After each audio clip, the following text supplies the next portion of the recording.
zaffe n'offices zaffe ziri wali balaba kubire se.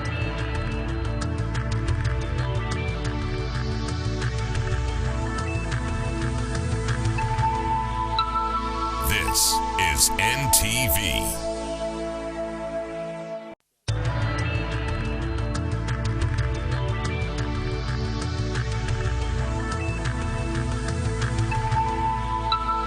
This is NTV.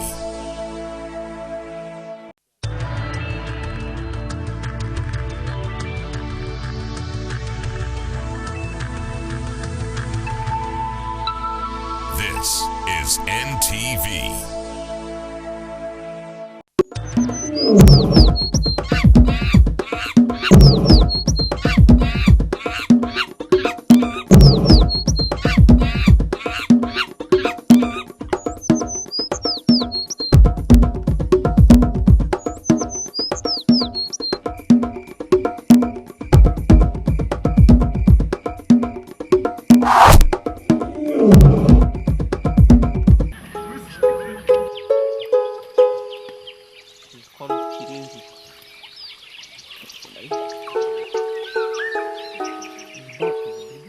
The mountain gorilla is considered endangered species, with only about 720 mountain gorillas left in the world.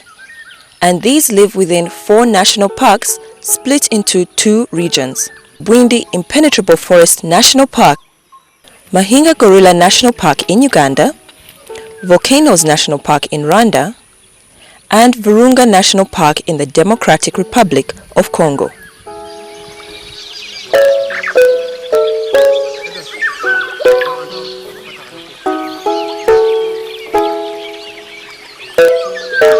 The gorilla is the largest of all living primates and has a robust build with long muscular arms, a massive chest, and broad hands and feet.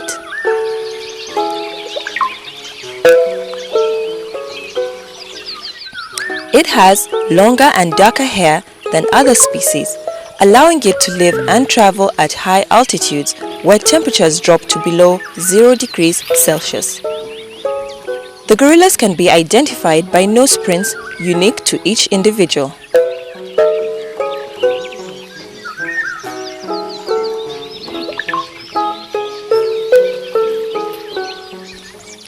Male mountain gorillas stand up to an average height of 6 feet and weigh from 400 to 500 pounds, that is 227 kilograms, making them the largest of the great apes. Adult males are called silverbacks because they develop a streak of silver hair on their backs with maturity. The silverback is the leader and the ultimate protector of his band. The mountain gorilla is most active between 6 a.m. and 6 p.m. Most of this time is alternated between foraging, eating, and resting. They are herbivores and consume large amounts of vegetation. Adult males can eat up to 34 kilograms of vegetation a day, while a female can eat as much as 18 kilograms.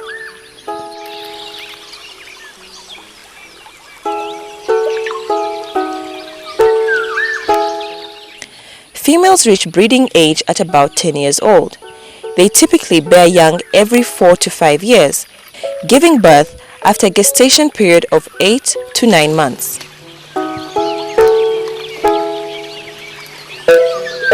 The mountain gorilla is generally shy but highly social and lives in relatively stable, cohesive groups of up to 35 individuals. These groups are made up of 1 silverback, 1 or 2 blackbacks, a few mature female juveniles, and infants.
Tubaniriza nnyo ku NTV Saawa Emu yennyini webale nnyo okutwengako eno ye NTV ku Saawa Emu nange Farida Nakazibwe.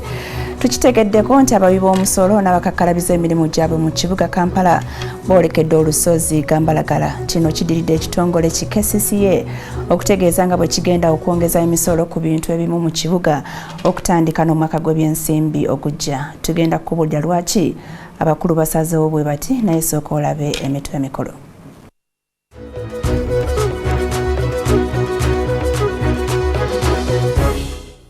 Poliisi ezzeeyo mu nnyumba ya Adam Kalungi okwongera okunoonya obujulizi wa kutwalibwa mu Kooti essaawa yonna.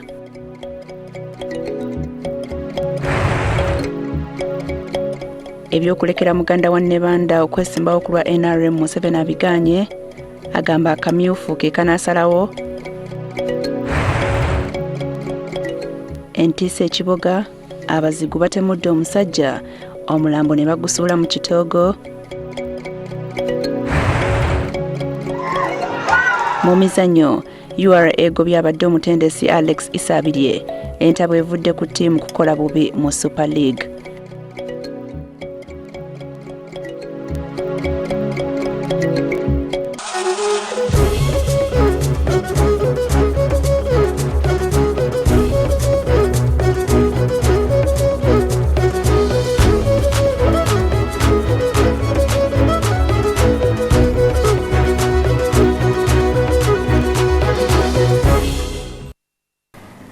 NTV ku Saawa Emu eddakiika 2 ze zaakayitako. Olwaleero bambega ba poliisi bazzeemu okwaza ennyumba ya Adam Suleiman Kalungi e Buziga n'essuubi nti oboolyawo bandifunayo obujulizi obulala bwe babuusa amaaso mu kusooka.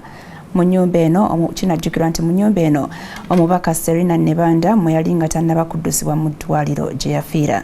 Adam Kalungi abadde wamu n'ekibinja ky'aba ofiisa wabula nga bannamawulire tebakkiriziddwa kuyingira.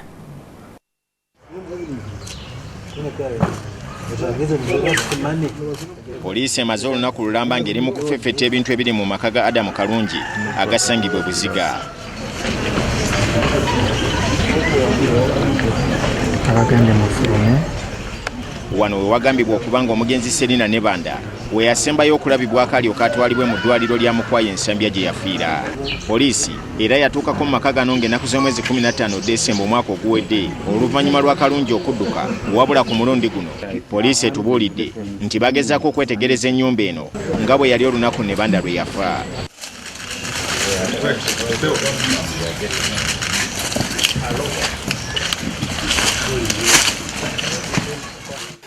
Tukomyewo okubanga twekenneenya ekifo kino bulungi okulaba nti batuyinza okubaawo obujulizi obulala bwe tusobola okufuna era nga tubadde tuzze ne Adam Kalungi okuba nti atuyambako okuzuula obujulizi obulala twetaagisa kunoonyereza kwaffe.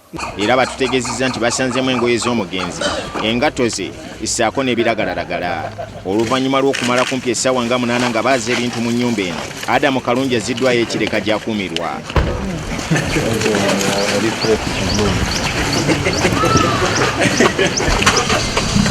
Ensonda mu poliisi era zitutegeezezza nti Kalungi atwalibwa mu Kooti essaawa yonna.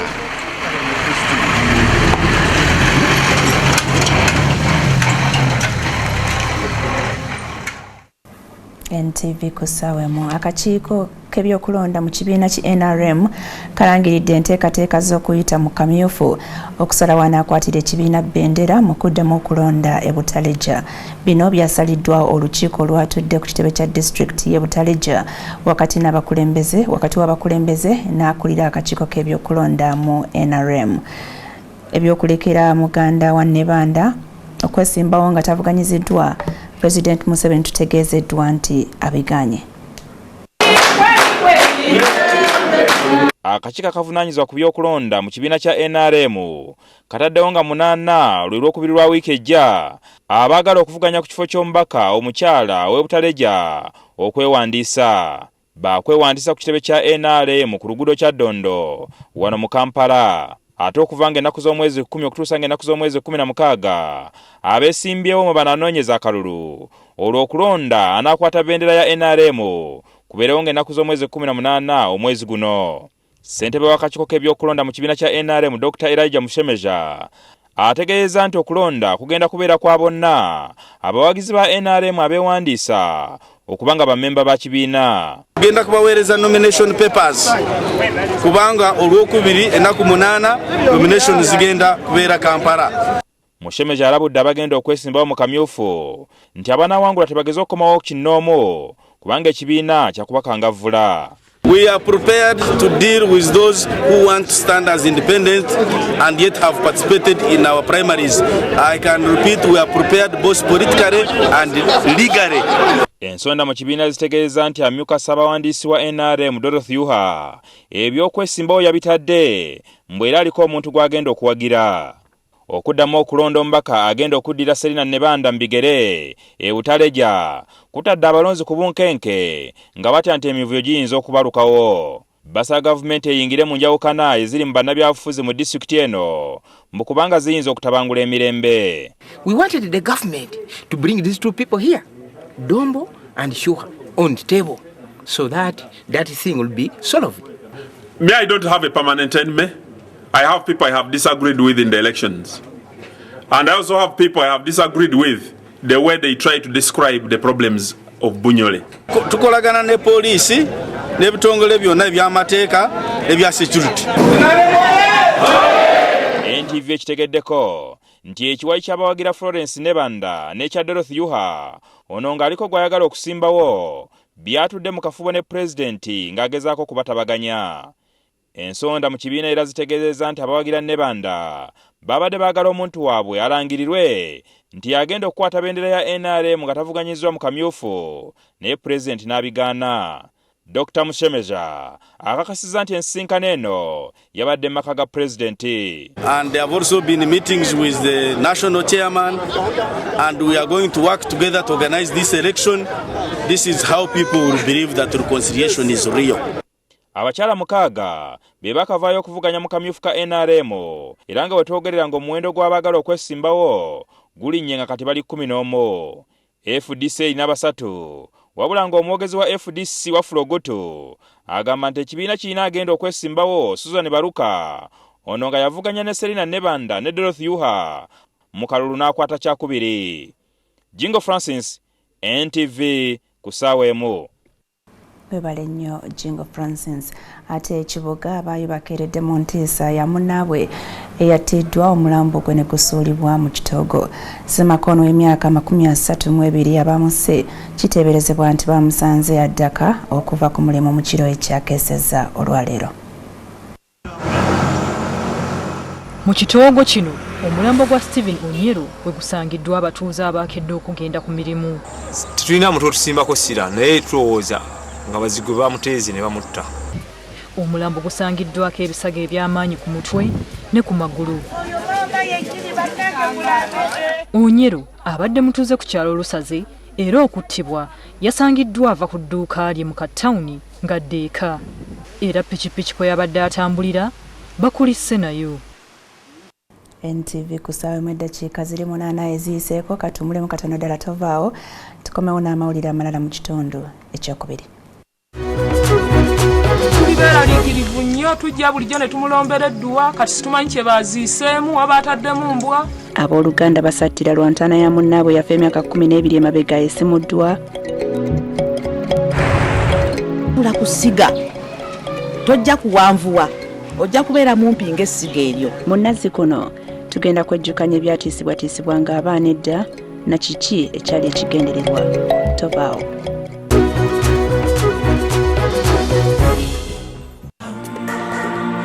Happy.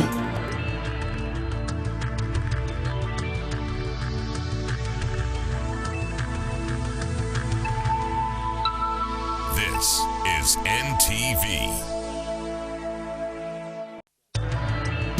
akwera embeera y'abasajja bano essuubi nga lyakugwamu mama bano abasajja abanaatera n'okujja kusigiriza ffe ekiro basituleko emiwumbo gy'emmere bagitwale sogera byange kibanda bana bagamba nga bagamba ne bwagala nkubulira ebyange jatugende emyanzi mpulira banyumya babeera bakujerega waliko omusawo w'ekinansi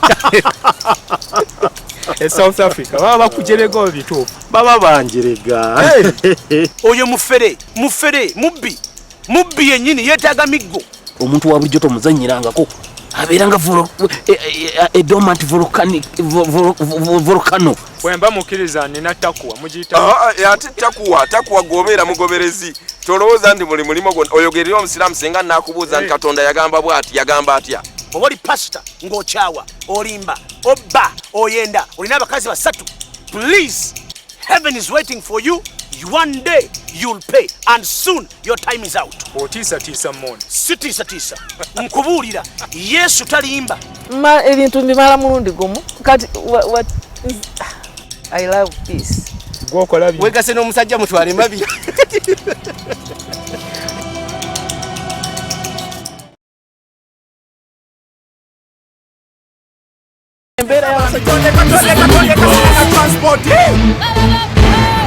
Ideally, we all have the right to express our opinions and views truthfully and openly. Atelelom tugenda katongole mbukasam.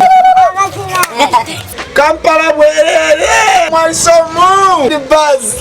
The discussion is still going on in the bus. Tulina okugumira challenges ezimu bwe tuba tulina okugoba abatembeeyi mwami Lukwago agumaga abatembeeyi mugende mbadde ndala kunyonyola omukulu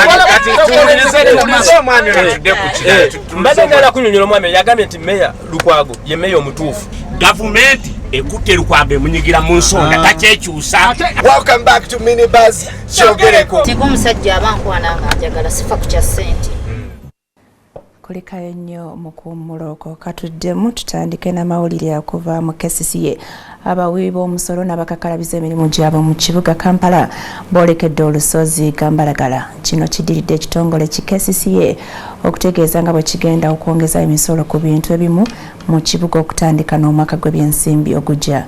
Lord Mayor Erias Lukwago agamba nti bategeezeddwa ng'abagabi b'obuyambi babadde bavujjirira ensimbi bwe bakomeza emirimu gyabwe wadde ng'enteekateeka wadde nga zo programu zibadde zikyagenda mu maaso.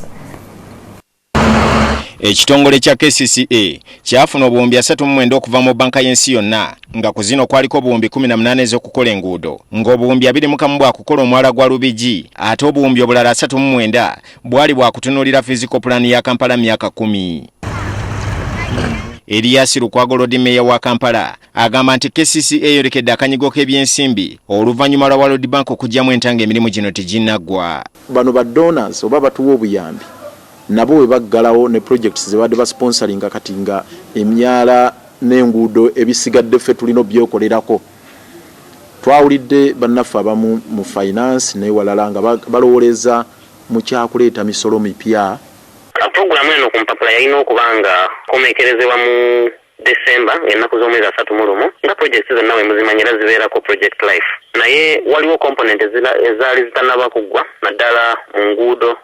Kyalo Kabwami mu disitulikiti y'e Lwengo etandise omuyigo gw'abantu abasazeewo okusimula ebijja by'omu kwe yali omutuuze ku kyalo ekyo. Haji Swaib Kezala nga yafa kati emyaka 12 egiyiseewo ye yabadde asimulwayo abantu abatanategerekeka wadde poliisi eriko omukyala gwekutte lwa kwetantala kukwata ku bujulizi obwabadde mu kifo awabadde bino byonna abakoze ekikolwa kino bennyini tebannamanyika. Omukyalo n'atategeerekese manya nga mutuuze ku kyalo Kabooke amalalo gye gaasimuddwa yasoose okugombebwamu obwala ku kubuliza kwa poliisi kwebakanye nako mu kiseera kino. Ono agambibwa okuba nti yasoose okuggyawo enkumbi ng'eno yeetebezebwa okuba nti yakozeseddwa okusima amalaalo.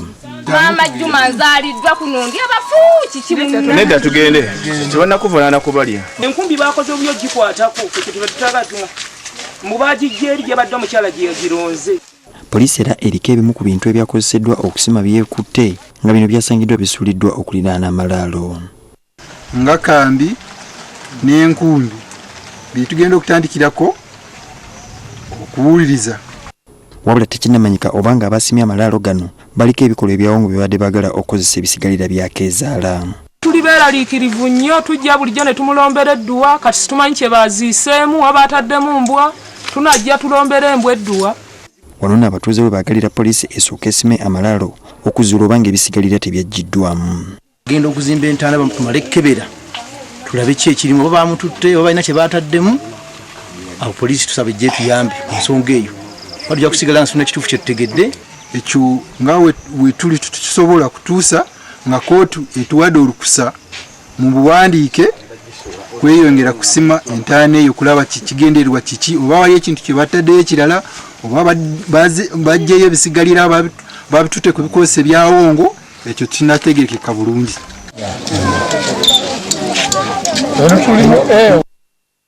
NTV ku Saawa Emu. Mu kaweefube w'okutumbula ebyobulamu mu bitundu bya Busoga, gavumenti ya Norway eriko eddwaliro lyezimbye liyamba abantu naddala abo abateesobola. Eddwaliro lino eriri ku mutindo gw'amaanyi ligguddwawo sipiika wa Parliament Rebecca Kadaga Ejjinja.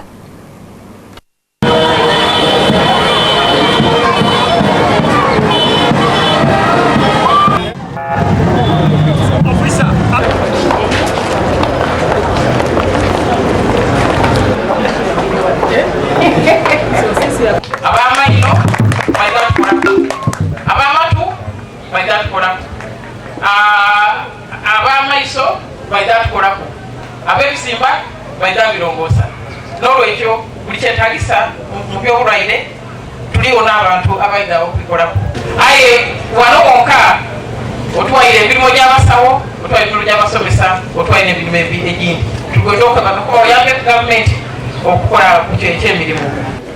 Abasawo bakole nga bakola bulungi bwaba waliwo charges etabaningi okusomosa eri gavumenti abaire efuna sente era okuyamba omuntu wabuli muzamwadulira kwendo yadde malada abulireyo waggulu daddemakubaawo era kwaba kusomosa eri abagabi b'obuyambi nti omuntu alina omutima ng'ogwalufafa n'abandi kasaba batuukirira batakoba nti bo bamba gavumenti tibamba bantu.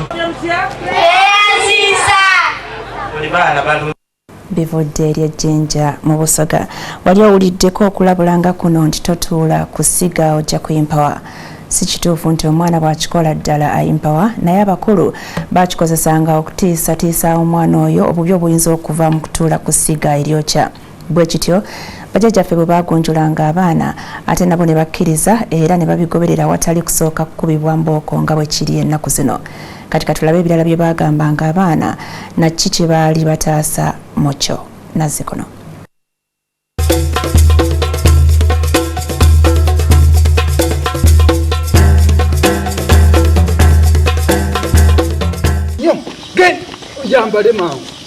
Okwawukanako n'ensangi zino edda tekyali kyankusanga muzadde akuba mwana kibooko ezimutuusa ne mu ddwaliro.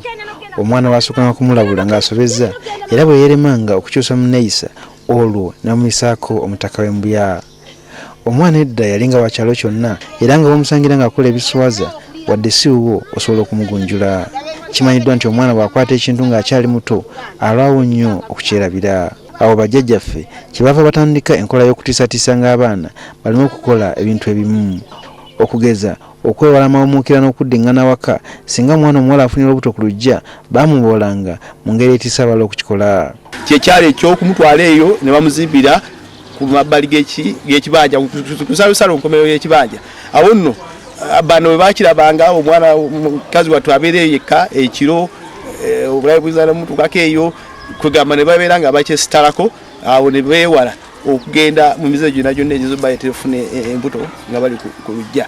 Kwakuno omulembe guno omwana bw'azaalira waka bano banne abavudde wansi tebakitwalanga ekikulu kwagala bati muna kimukozeewo timukoze mutya kati nga ffe eno tutuuka eno kati owange ate omwana amulirwana wange ate azadde muno ntase baana n'abaana nga nono asigaddeyo anga nti gundi bamukola ki babatiisanga bingi nga babategeeza nti bw'ositama olwo tojja kukola ki kufumbirwa ate nga omwana yenna kimutiisa nnyo omwana omuganda ekigambo kikwatagana n'obufumbo obufumbo mwajja ekitiibwa. Kakati ebintu byonna byamulemesanga nti tajja kufuna musajja olw'okukoza ekyo kyali kyakweyambisa ky'amaanyi nnyo mu kutiisa omwana. Waliwo ebyayogerwa ng'obwogerwa okugeza ng'okugaana omwana okulya emmere ng'ayimiridde obutaswankula oba butalya ng'ayogera. Bino byagendererwanga mu kutisa mwana emmere erimu kumutuga saako okuswala mu bantu. Si kyampisa omuntu okufuula olw'ekiro kyebava batiisanga abaana nti bwakikola abayita emisota anti abantu abasinga batya nnyo emisota. Waliwo ebintu ebimanyiddwa nti bivve n'okutuusa kati ng'okwera n'okutunga ekiro. Omanyi tukozesa mpisa okutunga. Jjukira ekiro nga teri masannyalaze dda. Nga tukozesa butaala bwaffe buno butadooba. Kati nga kizibu nnyo omuntu okutunga n'otokola ki n'oteefumita ngalo. Kati nga batiisa abaana okwefumita engalo. Omukozi bw'akima amazzi ekiro oba omwana afunayo ebizibu abeera omuwala asinga abatemu. Naye emisana 11, 12 tubabeera abatemu. Bonna abantu baba bagenda bugaba badda muno. N'olwekyo era kyekyo kyekyayambanga omwana butatambula kiro. Ekiro nga bamugamba nti abasazi bali kuno naye bali kwetikka. Ate abaana nga batya abasazi ng'amanyi nti ajja kumulya. Ebirala batiisanga abaana okukola ekiro kuliko n'ekyokuyita buli ddoboozi eri bali kuyita. Kubanga ekiro kirina esitaani era obukugamba bw'ogenda oyita buli ddoboozi oluusi evaamu teba birungi. Abuluusi abazigu bayinza okuba bazze nga balina akabi ke baagala bakola. Abo bo abatayagalanga kunaaba babakwasizanga ku mmere anti bagamba nti omukadde akwasiza ku mmere ye. Anti bagamba ekiyita waggulu okola ki otega wansi. Awo nno bw'avanga gy'ovudde okwatugala ku mmere nga okagamba nti kati okulya ku mmere eno ekyeggulo okukikombako olina sobola kukola ki kunaaba. Awo nno onaaba ate nga gaganya amazzi obudde obwo bubeera buzibye gaba ganyogga oluyiga okunaaba mu budde ng'amazzi ganaabikako olwo tukiddamu kukikola. Bw'abanga ofumba omanyi dda twafumiranga ku masiga teka zino essigiri ezizze ennaku zino. Kakati omwana bwe yatuulanga ku ssiga nga bamutiisa ti mwana gwe bw'otuula ku ssiga tojja kuwanvuwa ojja kubeera mumpi ng'essiga eryo nga bamutiisa essiga lino okumwokya. Abaana mu batera okwenjeera ne beerabira okukola emirimu awaka so nga ate waliwo abandi abatambula ne batuusa ekiro nga tebannadda. Bano akakodyo k'omusezi okubalya ke kabakolangako. Abazadde batukanga n'okupangisa omuntu yefuula omusezi ati setisa omwana aganya okuva ku muze gw'okutambula ekiro.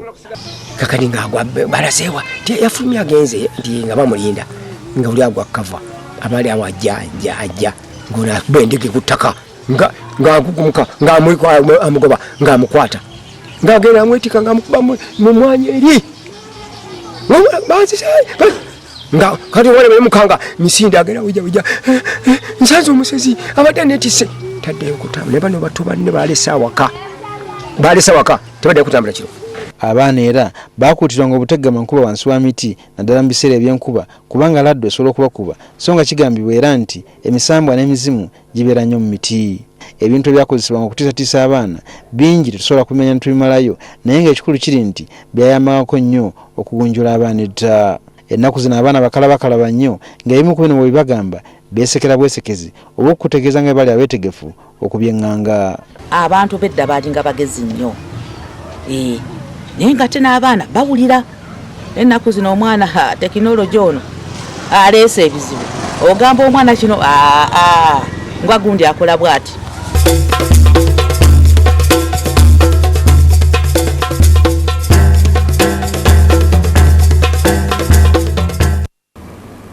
Tukyagenda mu maaso ne NTV ku Saawa Emu katika tuddemu tuwummulemu katono ddala tuvaawo bwe tukomawo tugenda kubulira ku nteekateeka za UR ezeetandise okunoonya omutendesi omuggya.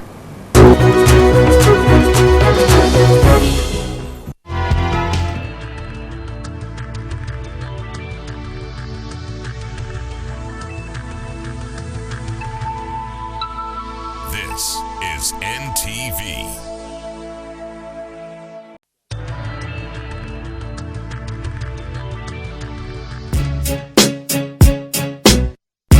It's party time every day at 4:30 p.m. Feel the music.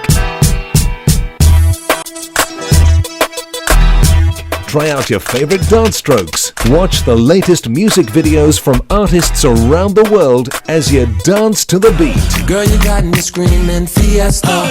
Body language saying whatever.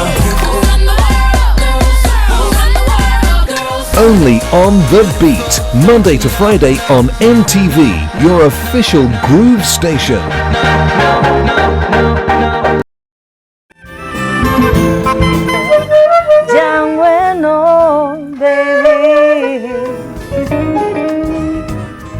To be honest, it's one of the most scary genres of music for me.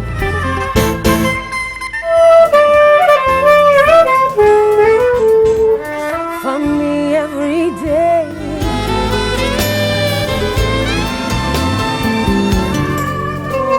Irifemasi nisu tadi magero.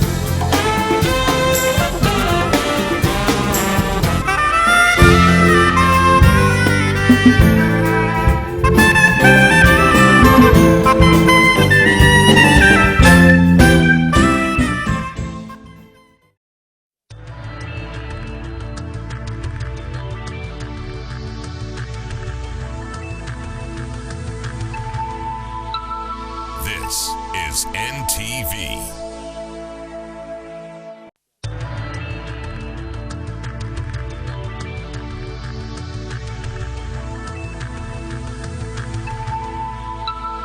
This is NTV.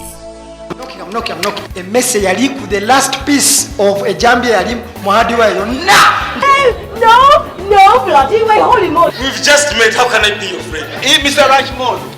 Okuzimba nyumba nga kintu kizibu nnyo banange mugumire mu bupangisa.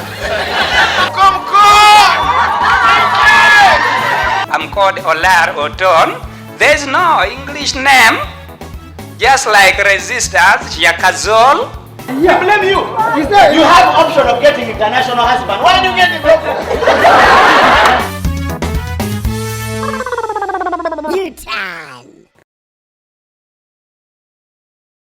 Your Saturday afternoons just got better on NTV with Exposed.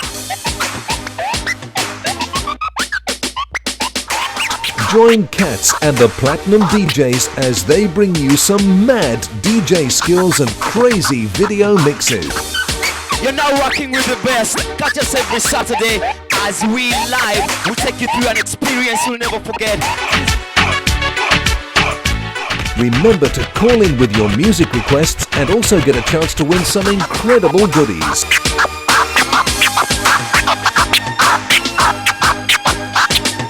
That's every Saturday from 1:30 p.m. only on NTV, the station that digs your music. Second time round.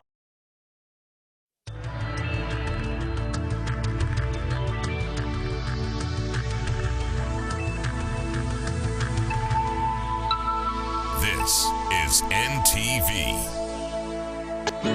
We know that all music is beautiful, and that's why NTV brings you the catalogue. Every day at 2:15 p.m. with the classics on Monday, reggae on Tuesday,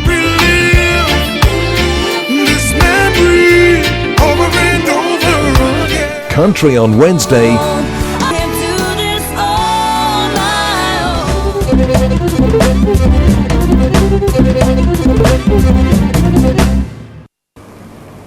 abiri mu mwenda zeza kayita ku Saawa Emu. Mwebale nnyo okubeera naffe mu mizannyo olwaleero. Ttiimu ya URA yeesozza akatale k'abatendesi okunoonya naddira Alex Isabirye gwe bakutte ku nkoona eggulo mu bigere. Ssentebe wa ttiimu eno Ali Sekatawa agamba nti baakutandikira ku mutendesi Mugwira okuggyako nga bannayuganda bonna balemereddwa okutuukiriza ebisaanyizo ttiimu byeyagala. Mu bisaanyizo aba URA ebyo bateeseewo nga kwe banaasinzira okulondako munnayuganda anaasikira Alex Isabirye kwe kuli ekyempisa obumanyirivu ssaako n'obukkiriza. Wadde nga tayatuukiriza mu mannya gaabwe, ssentebe wa kiraabu Ali Sekatawa agamba nti baliko abatendesi bannayuganda basatu be batunuulidde okulondako anaasikira Isabirye gwe baagobye olunaku lwa jjo. Tulina bakooki nga basatu aba meetings minimum standard ezo tujja kutandika okuba meetinga tukole interview tubasesinge. Mu kiseera kino ttiimu etendekebwa Ibrahim Kirya ng'ayambibwako Sam Mubiru ne Sadiq Wassa. Alex Isabirye yagobeddwa ng'alangibwa ttiimu y'okukola obubi mu liigi y'eggwanga era nga bajukulira bagamba nti yenna anaamuddira mu bigere asaanidde okuba nga amusingako obumanyirivu. abadde munene nnyo, twagala omuntu ate amusingako. Ebyo nga biri bityo, yo ttiimu mu kiseera kino eriko abagwira okuva mu ggwanga lya Congo n'amawanga amalala beegezesa. Tulina aba West Africa kati almost nga basatu okwagala okwogera amaanyi mu ttiimu. Tulina aba Congo nga babiri betwaleese, tulinamu n'abasambi abamuno abalala betukonsideringa. Wadde nga aba KCCA babadde bagamba nti bali mu nteeseganya ne URA ku by'okugula omuzannyi Robert Ssentongo, ye ssentebe wa kiraabu agamba nti awulira biwulire.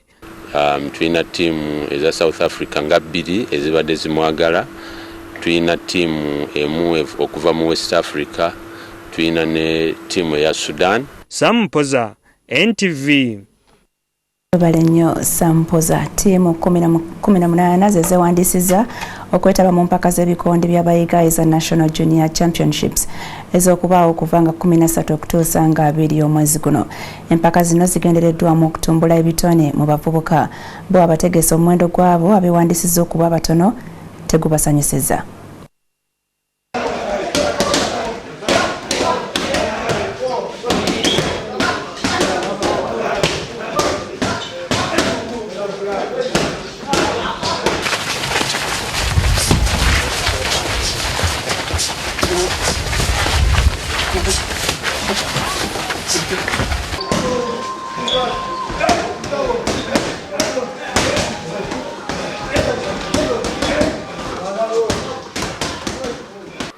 Nina clubs nga 63 mu Uganda yonna, naye nga bwe tuba tugenze okuzanya ebikonde tu ending up nga tulina clubs nga 20 olusasuka 20.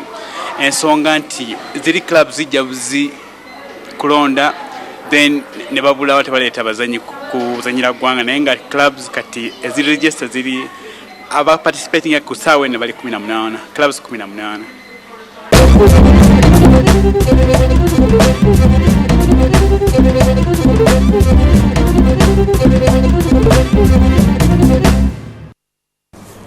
Dakiika ziri 33 eziyise ku Saawa Emu. Mwebale nnyo okubeera naffe olwakadde. Kamba Sibule, musire bulungi, mweraba.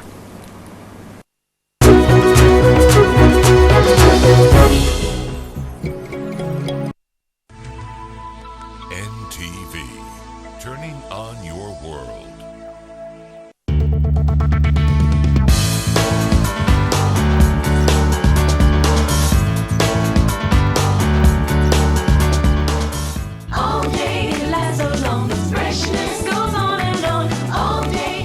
Sunlight 2-in-1. Sensational cleaning.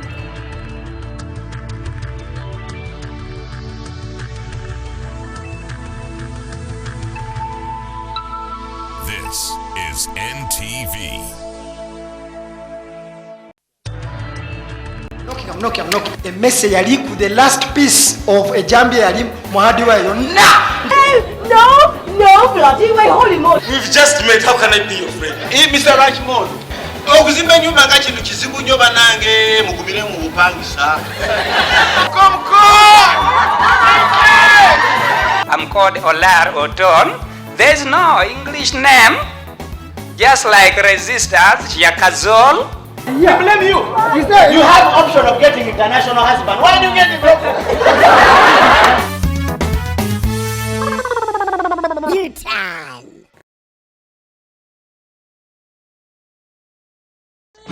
We know that all music is beautiful, and that's why NTV brings you the catalogue. Every day at 2:15 p.m. with the classics on Monday, reggae on Tuesday,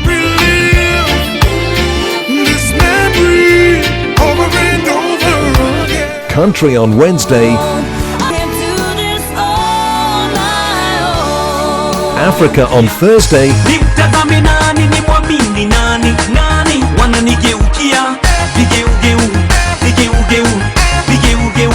and love ballads on Friday. You're like a dream come true. Just wanna be with you. The beautiful sound of music only on NTV, your official music station.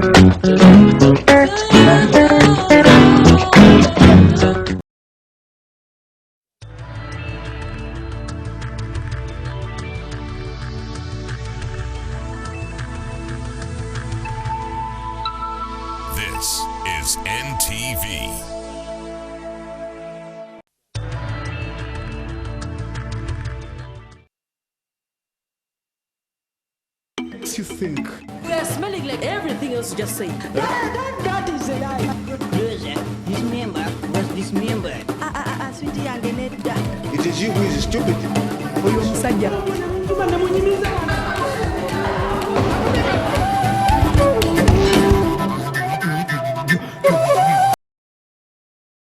Miss sentence verse follows.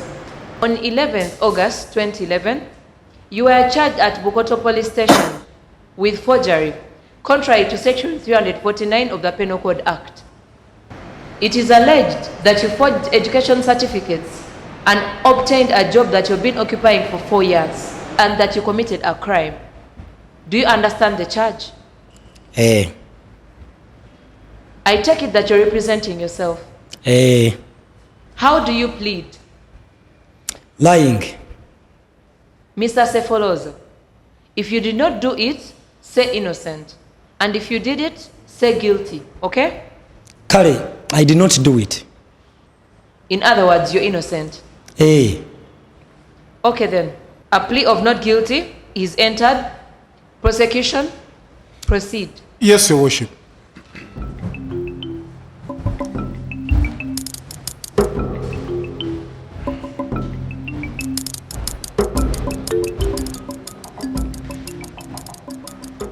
Your Worship, qualified people in this country look for jobs in vain. The accused forged his certificates and deceived his boss into employing him for 4 years. We have 3 witnesses who will testify against him, and at this point I'll call the complainant to come to the dock while the other witnesses quietly move out of the courtroom.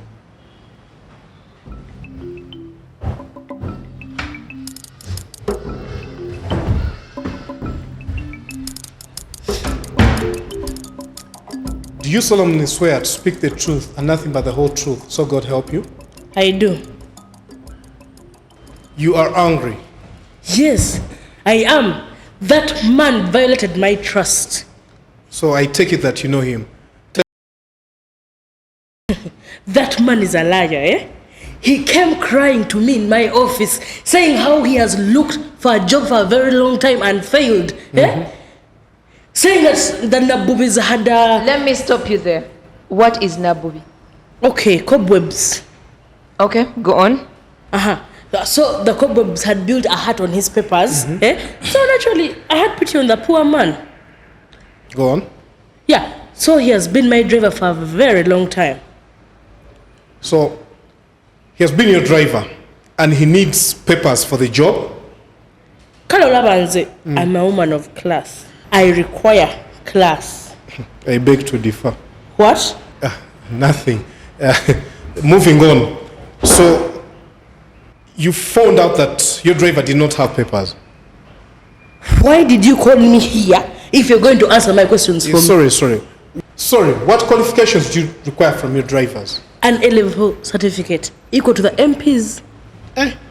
Don't you think an A-level certificate is a bit of a higher qualification for a driver? Omwesimba moyo, I know butala. Mr. Sefoloza, hold your tongue. No, I meant stop talking. Why didn't you say so? Okay, can we go on? Can you tell us how you found out that his papers were forged? Can I tell a story from the beginning? Please. Now you see that man made me be careful. Good friends. Could you elaborate on that? You know, we became private friends. Yeah, private friends. Oh, private friends. So that you are only friends with him in private when people are not seeing you.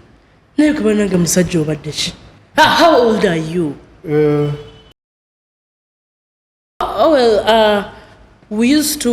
I used to give him gifts. For example, I even took him on a trip to Sese Island and we ate cash. Your Worship, he keeps using statements like ate cash. As if you don't know what I've been meaning. Aren't you a Ugandan? Okay, go on. What cash did you eat? Mukasi gweno noba mulimba emitwale 5 and You're saying we ate a lot of cash, a lot of money. Mulabe noyo. Ha, waliozina. People, can we get back on? Well, I guess I'll just sit down and... Good idea. Go back and sit down. You don't know what you're doing anyway. Omulaba oyo amasanyalaze ne bwegavaako obutala busigala bwaka alinga alina kayinvaata mu mutwe.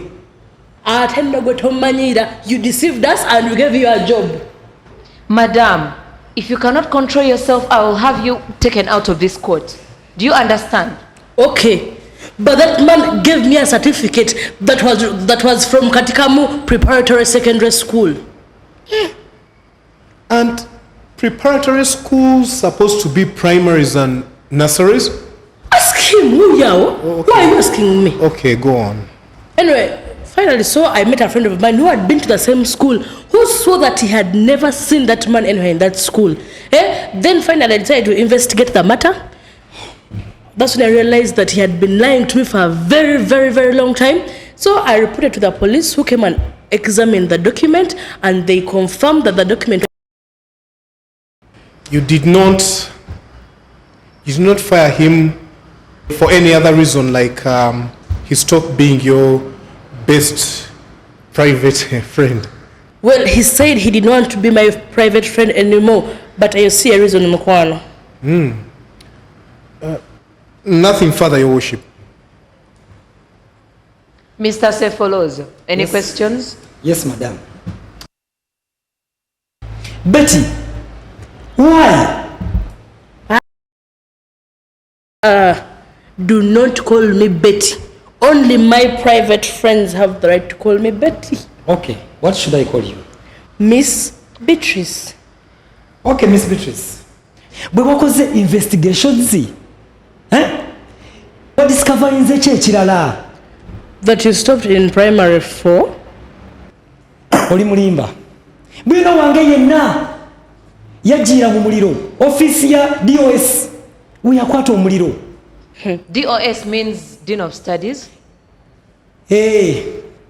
Okay, go on. Yakwata omuliro. Yonna history yenna n'asaanawo. Yajja. Muwulire nno. I hear history. Alianga bano bakansala who cannot swear in. Saying, don't you remember them who keep saying Solomon instead of saying Solomon? And you think you made an improvement from Solomon? So we were special friends. Hey. Special friends who shared everything. Hey. When did this special friendship end? 2 weeks ago. And when did you fire me? Well, I found out about your papers 2 days later. So, you were investigating me when we were still private friends? Yeah. Is that the reason why you sacked me? Are we really talking about friendship or something else? I am fine with friendship. I think we all understand what they mean. I'm sorry I'm finding trouble. What do you mean by private friendship? Friends in private. Yeah, thank you. You're very helpful. What does the company rules say about private friendship at the place of work? That you will be let go if discovered. Why didn't you let yourself go when you and I were private friends? I did not fire you because we stopped being private friends. Because even if we were government friends, I would still have fired you. Government friends? Hey, you know, like the opposite of private is government. Bring another witness. You can go down now, madam. Thank you. Prosecution, call your next witness. Yes, Your Worship.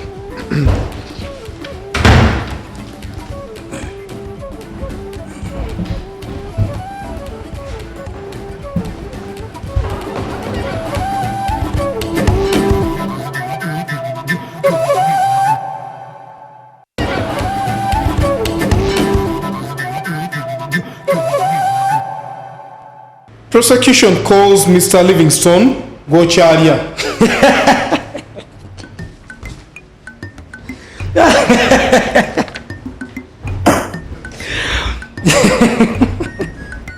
Can you share the joke, please? Follows. Please control yourself. The man's name is funny. I still don't see the joke. Interpret it in English. Mr. Gochalia. What you still eating? Parents of those days. Try translating say follows.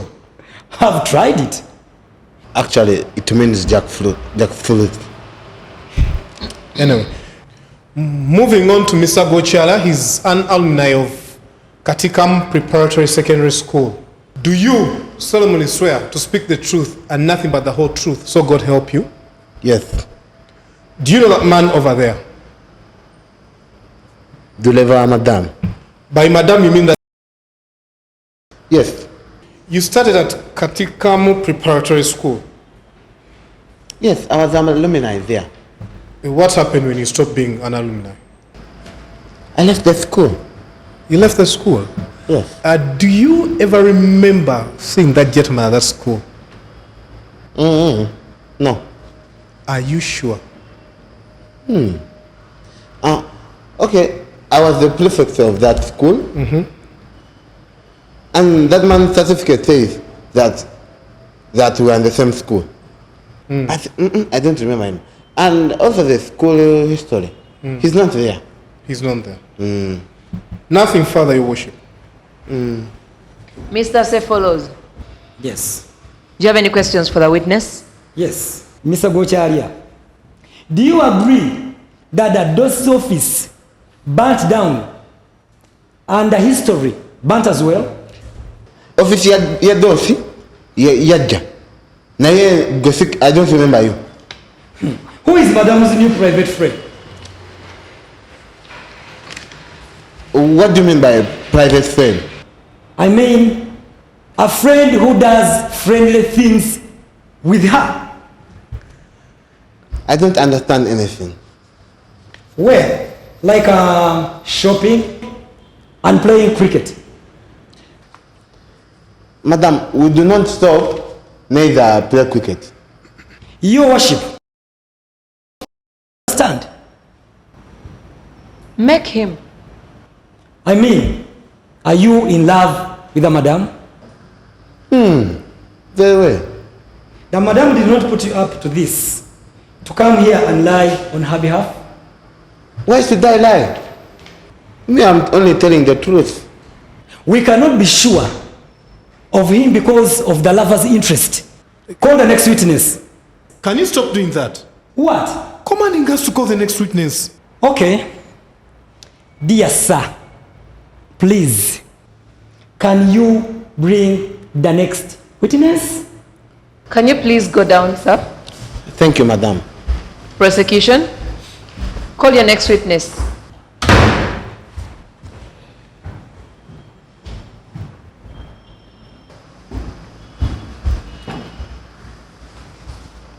Prosecution calls Afande Padia, who examined the certificate as its third.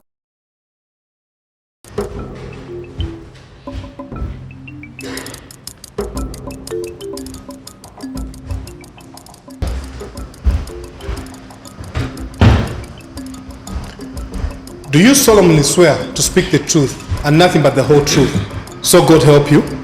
I do. Okay. When I arrived at the crime scene, what crime scene? Where crime was committed. I do not understand. Where the criminal worked. Hey, okay, go on. I was handed the certificate for examination. What did you discover? I found that the documents were fake.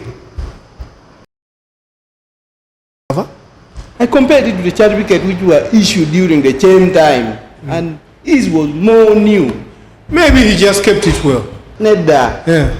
Even the ink was new. Okay. The Fosara had obviously done a good job, but I was too brilliant for him. Okay. You know those NASA boys think they are too brilliant, but we will catch them. Now, Afandi, are you sure that man's document was forged? Yes, the forgery was forged.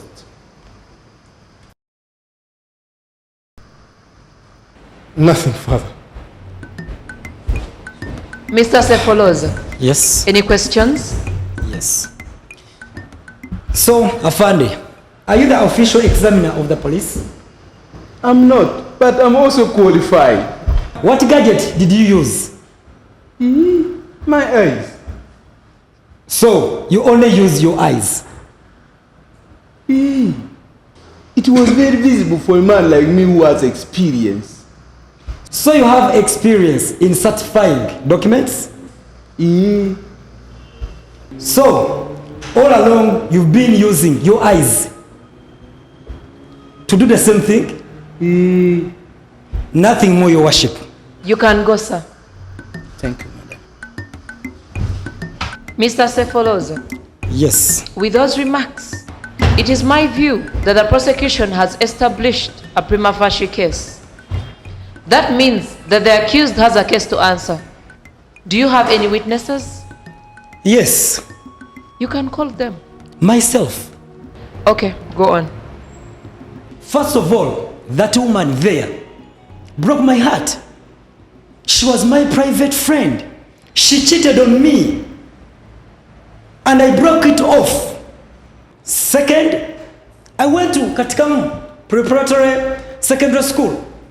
Mr. Gocharia there went to Katemba Preparatory School. Those two schools are different. Your Worship, this is a defamation. They say I did not go to school, and they say I did not qualify to be a driver, but I sat my exams. My driving exams. My supervisor told me I qualify to drive lorries. So, because I stopped the private relationship with her, that's why she chased me. I did not forge anything. Prosecution.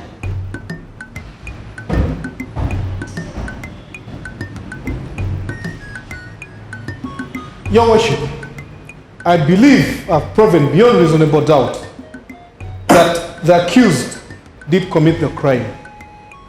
There is no evidence to show that he was even at Katemba Preparatory School. He hasn't brought anyone to back up that claim. And also the police officer found his documents forged. Nothing further.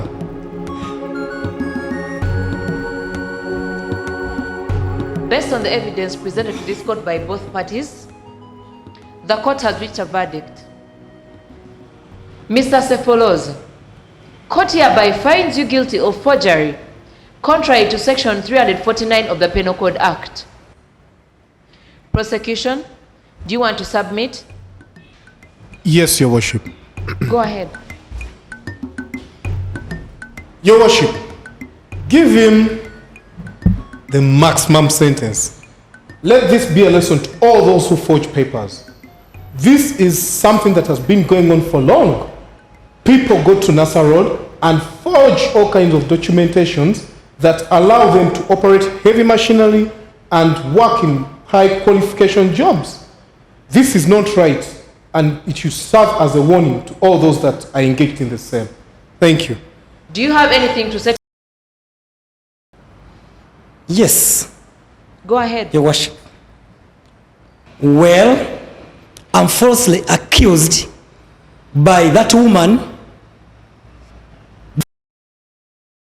seated here is because I stopped the friendship.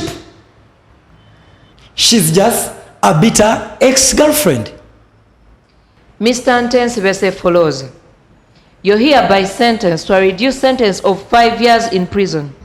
You did not provide any evidence to back up your claims that you were in this school, and your certificate is a total forgery. Driver or not driver, you committed the crime. Therefore, you're going to prison for 5 years. 5 years of forging a driver's license to get a job? You were operating heavy machinery. It's not like I was forging a certificate of medicine. Court dismissed.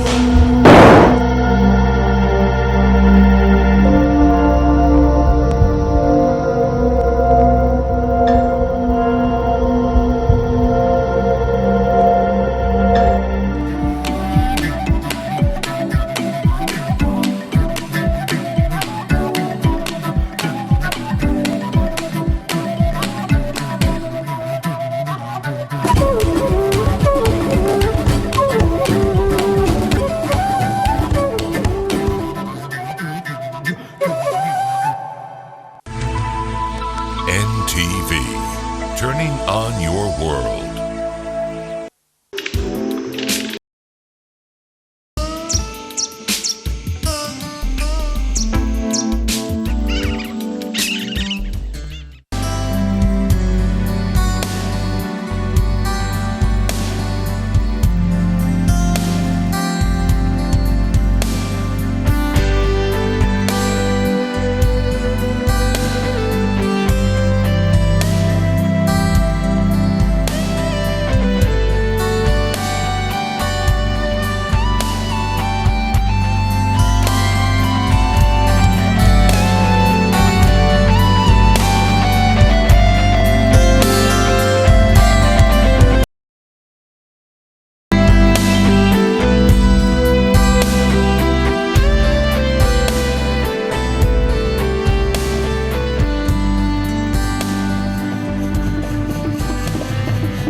Combination here, y'all. Feel it. The revolution will be televised. Feel me. Come on. She would shampoos a lot. Several mornings she shampoo. She stand true to that. Real type of loving, thank you for that.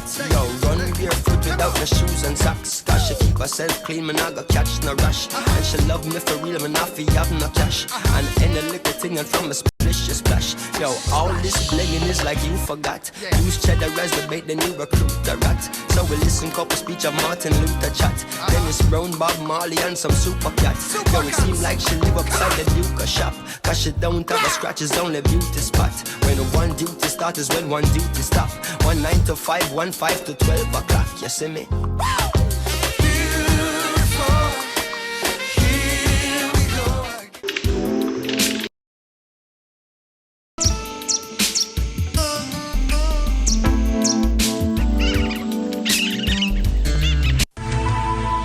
NTV, turning on your world. Did you know people were even greeting and bowing for me? I made that possible. When greed consumes all, Chief, all I'm telling you is to please stay away from this bakery. Run! Chief! Now, Kiriki, if you want to threaten me with something more tangible. Not police, we have been seeing police. Shut up! The stories are telling.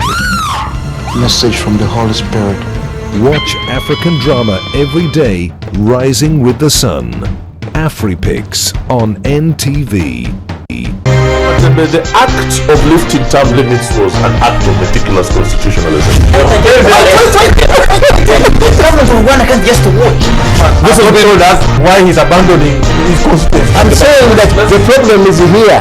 Go out with anything. Therefore, this whole issue, I call it nonsense. Some confusion. You don't need problems in NRM. The stakes in Eastern Congo are very high. There is no way Uganda can stop even a member of opposition from holding the gun. Yes, they are. You've been there since you stopped there. They've been there more than any other country.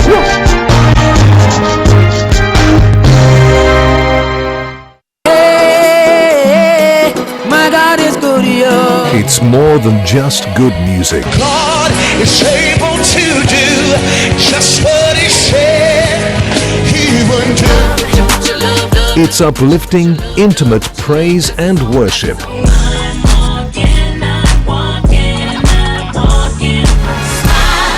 Come on. Featuring the latest in gospel. To exploring the word and sharing with Uganda's top gospel artists. I am one of those most celebrated gospel artists in East Africa. GXP is your one-stop for encouragement and blessings.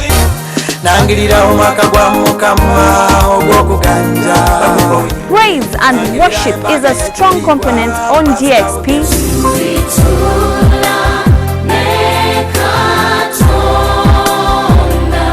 Every Sunday only on NTV, your official inspiration station. You gotta know somebody who knows somebody who knows somebody. It's the politics. It's one of the things I love about jazz is the freedom. I truly believe that on earth there is no one who is famous. Won't you come over to my place? Bandu benza tinusuba ini butambi. Mwite mwena ene sawa ya kuchachanja.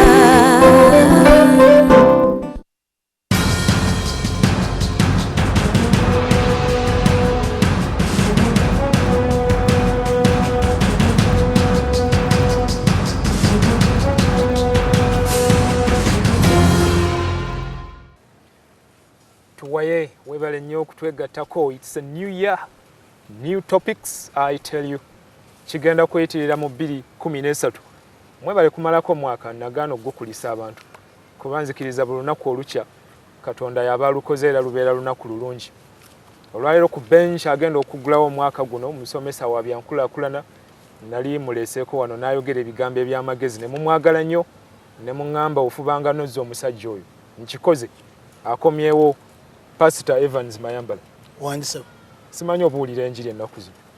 Ennaku zino? Mbuulira kuva dda. Senga kuwulira ku radio nyumya ku nkulaakulana. Mbuulira nnyo. Ekimu ku bintu njiri ebikola enjiri kukulaakulana kw'omuntu. The development of your soul, the development of your spirit.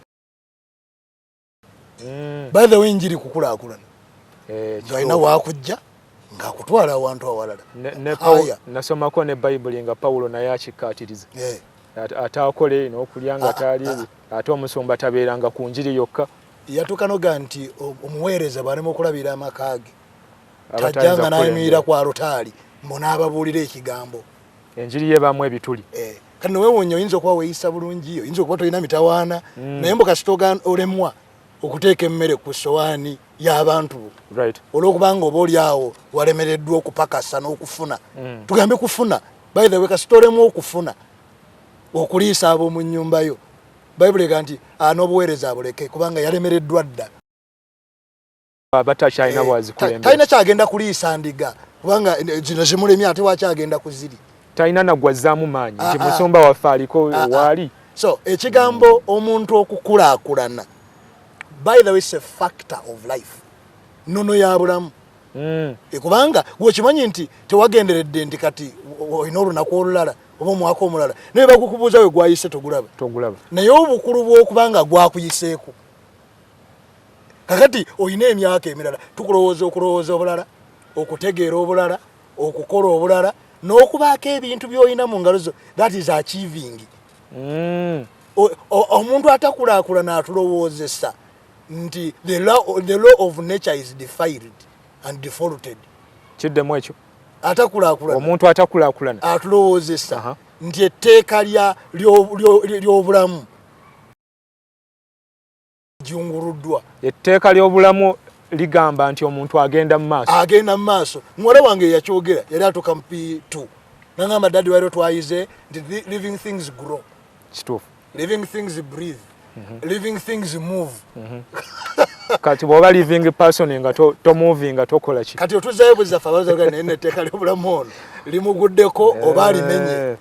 So okulaakulana towana birowoozo. Ono atulaba tateekwa kuwana birowoozo. Twagala ategeere butegeezi nti ateekwa okukola omupango ogw'okulaakulana. Okay. Omwaka guno gutandise. Abamu gubatandikidde bulungi abalala bubi. Eri abalwala ebizibu bingi tebiggwayo. Ne waliwo ekintu wano kye tutera okugamba resolutions kati twakigandawaza. Resolutions ebiruubirirwa. Plan yange tukola n'amawulire. Abantu ne bagamba omwaka guno nteekwa okukola ekintu gundi. Njagadde obulire abantu omwaka guno nga gutandika plan kyeki, plan ennungi ebeera etya? Nze nakolako nina projects. Naye batugamba nti bw'oba ogenda okukola project yo nakola proposal. Baako byoteesa. Baako n'ebigendererwa byo. Okoza kiringa ng'oyagala ogenda okukola NGO. Because mu church tulinamu nnyo NGO ebina by'obwannakyewo. Toyinza otya omuntu abuuza abali ku luguudo be bagoba ewaabwe abaddukayo bokka abanywa enjaaye abatulugunyizibwa eka kubanga bw'oba ogenda kubanira olwo abantu ng'ekikyabalema they are wide and wild. Balowooza bagazi nnyo mu birowoozo kugamba alowooza n'ava kuno balowooza kigazi mu birowoozo babe bawumpugumira eyo mu malungu ayingira eddungu bayingira ekibira n'amalomo olunaku lulamba gamba n'alowooza ku buli kintu kyonna talina waatunudde nti alubira kutuuka ku kino. Bwe ndifuna omukisa kubanga ndowooza wano ndeetawo nga buli mwaka oba nga wayise emyezi 6 nakati erozze kyeŋŋamba nti mbaze emyezi 6 tesajja mu Juni sijjukira naye omwaka oguwedde sekeza myezi 6 bwe ndidda myezi 6 omulala omanyi nti wano abantu abamu tebalowooza. Olinga atambula nga okubyeko akafaananyi n'obuuza naye ddala ndowooza ne weebuuza wekka. Naye n'okwebuuza ekyo kyennyini oba olowooza. Nali nkyali mu primary tuyina ffenna ng'abaana tuyiga Olungereza tuyina ekigambo kye twayogeranga era tikyaffe n'agandi that is not said in English. Ng'ojja n'ogamba teacher I'm thinking that naga ekyo tekiriyo. Naye yagamba nti gye kiri mu Lungereza kale nze mmaze kutandika kuyigiriza abantu okutegeera tekigambo ekyo gye kiri era oba olina ky'otegeeza. Some people are thinking whereas they intended to think. Okitegeera baba baluubirira okulowooza naye ne babbira ne bennyika bye balowooza ne bibennyisa. Kati waliwo omuntu gwe twogera naye ng'ebiyita mu mutwe gwe bya 1972 Amini we yawambira tasobola yadda mabega yoba yennyise tasobola ne bwafuba atya okukwanaganya n'okwataganya okusomooza okuliwo kati. So nga ate okukola enjawulo mu bulamu obeera atippa obeera mu kuvuganya. Bino ebiro byalimu si bibye ekiba kiki ekyo tannabituuka nako ali mu 72. Kati singa tebandeepinga mu bbanga eryo singa tebanzibako akagaali kange omwana gwe bazaala mu 72 alina emyaka agenda mwana mugumu. Kitegeeza yamala okusoma ku myaka 24 n'afuna omulimu n'agaggawala n'azimba ayina n'abaana basoma. Naye ono alina kati gye yennyika era ne mu mutima tewavaayo ebiteeso bya mugaso kubanga yennyise. Ebirowoozo ebyennyise bireeta ne pressure bireeta entunnunsi. Obulamu nabwo bukyankalana bwennyini era teriyo omuntu abijjamu kya mugaso nagati bwe nabadde nva mu kwennyika awo ne nfuna ekipya oba tebireeta kipya.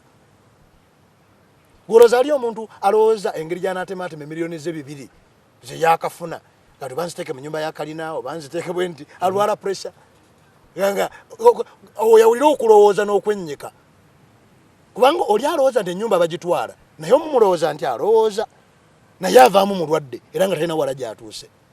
Now n'abantu twetaaga okubayigiriza okulowooza kuba mu thinking mulimu kibayita between lines between thinking and sinking olw'ekituukibwako abantu bonna kibakola kati. So nga tonnatandika kulowooza biki binajja byogenda okukola n'okweyigiriza okulowooza nakyo kikulu.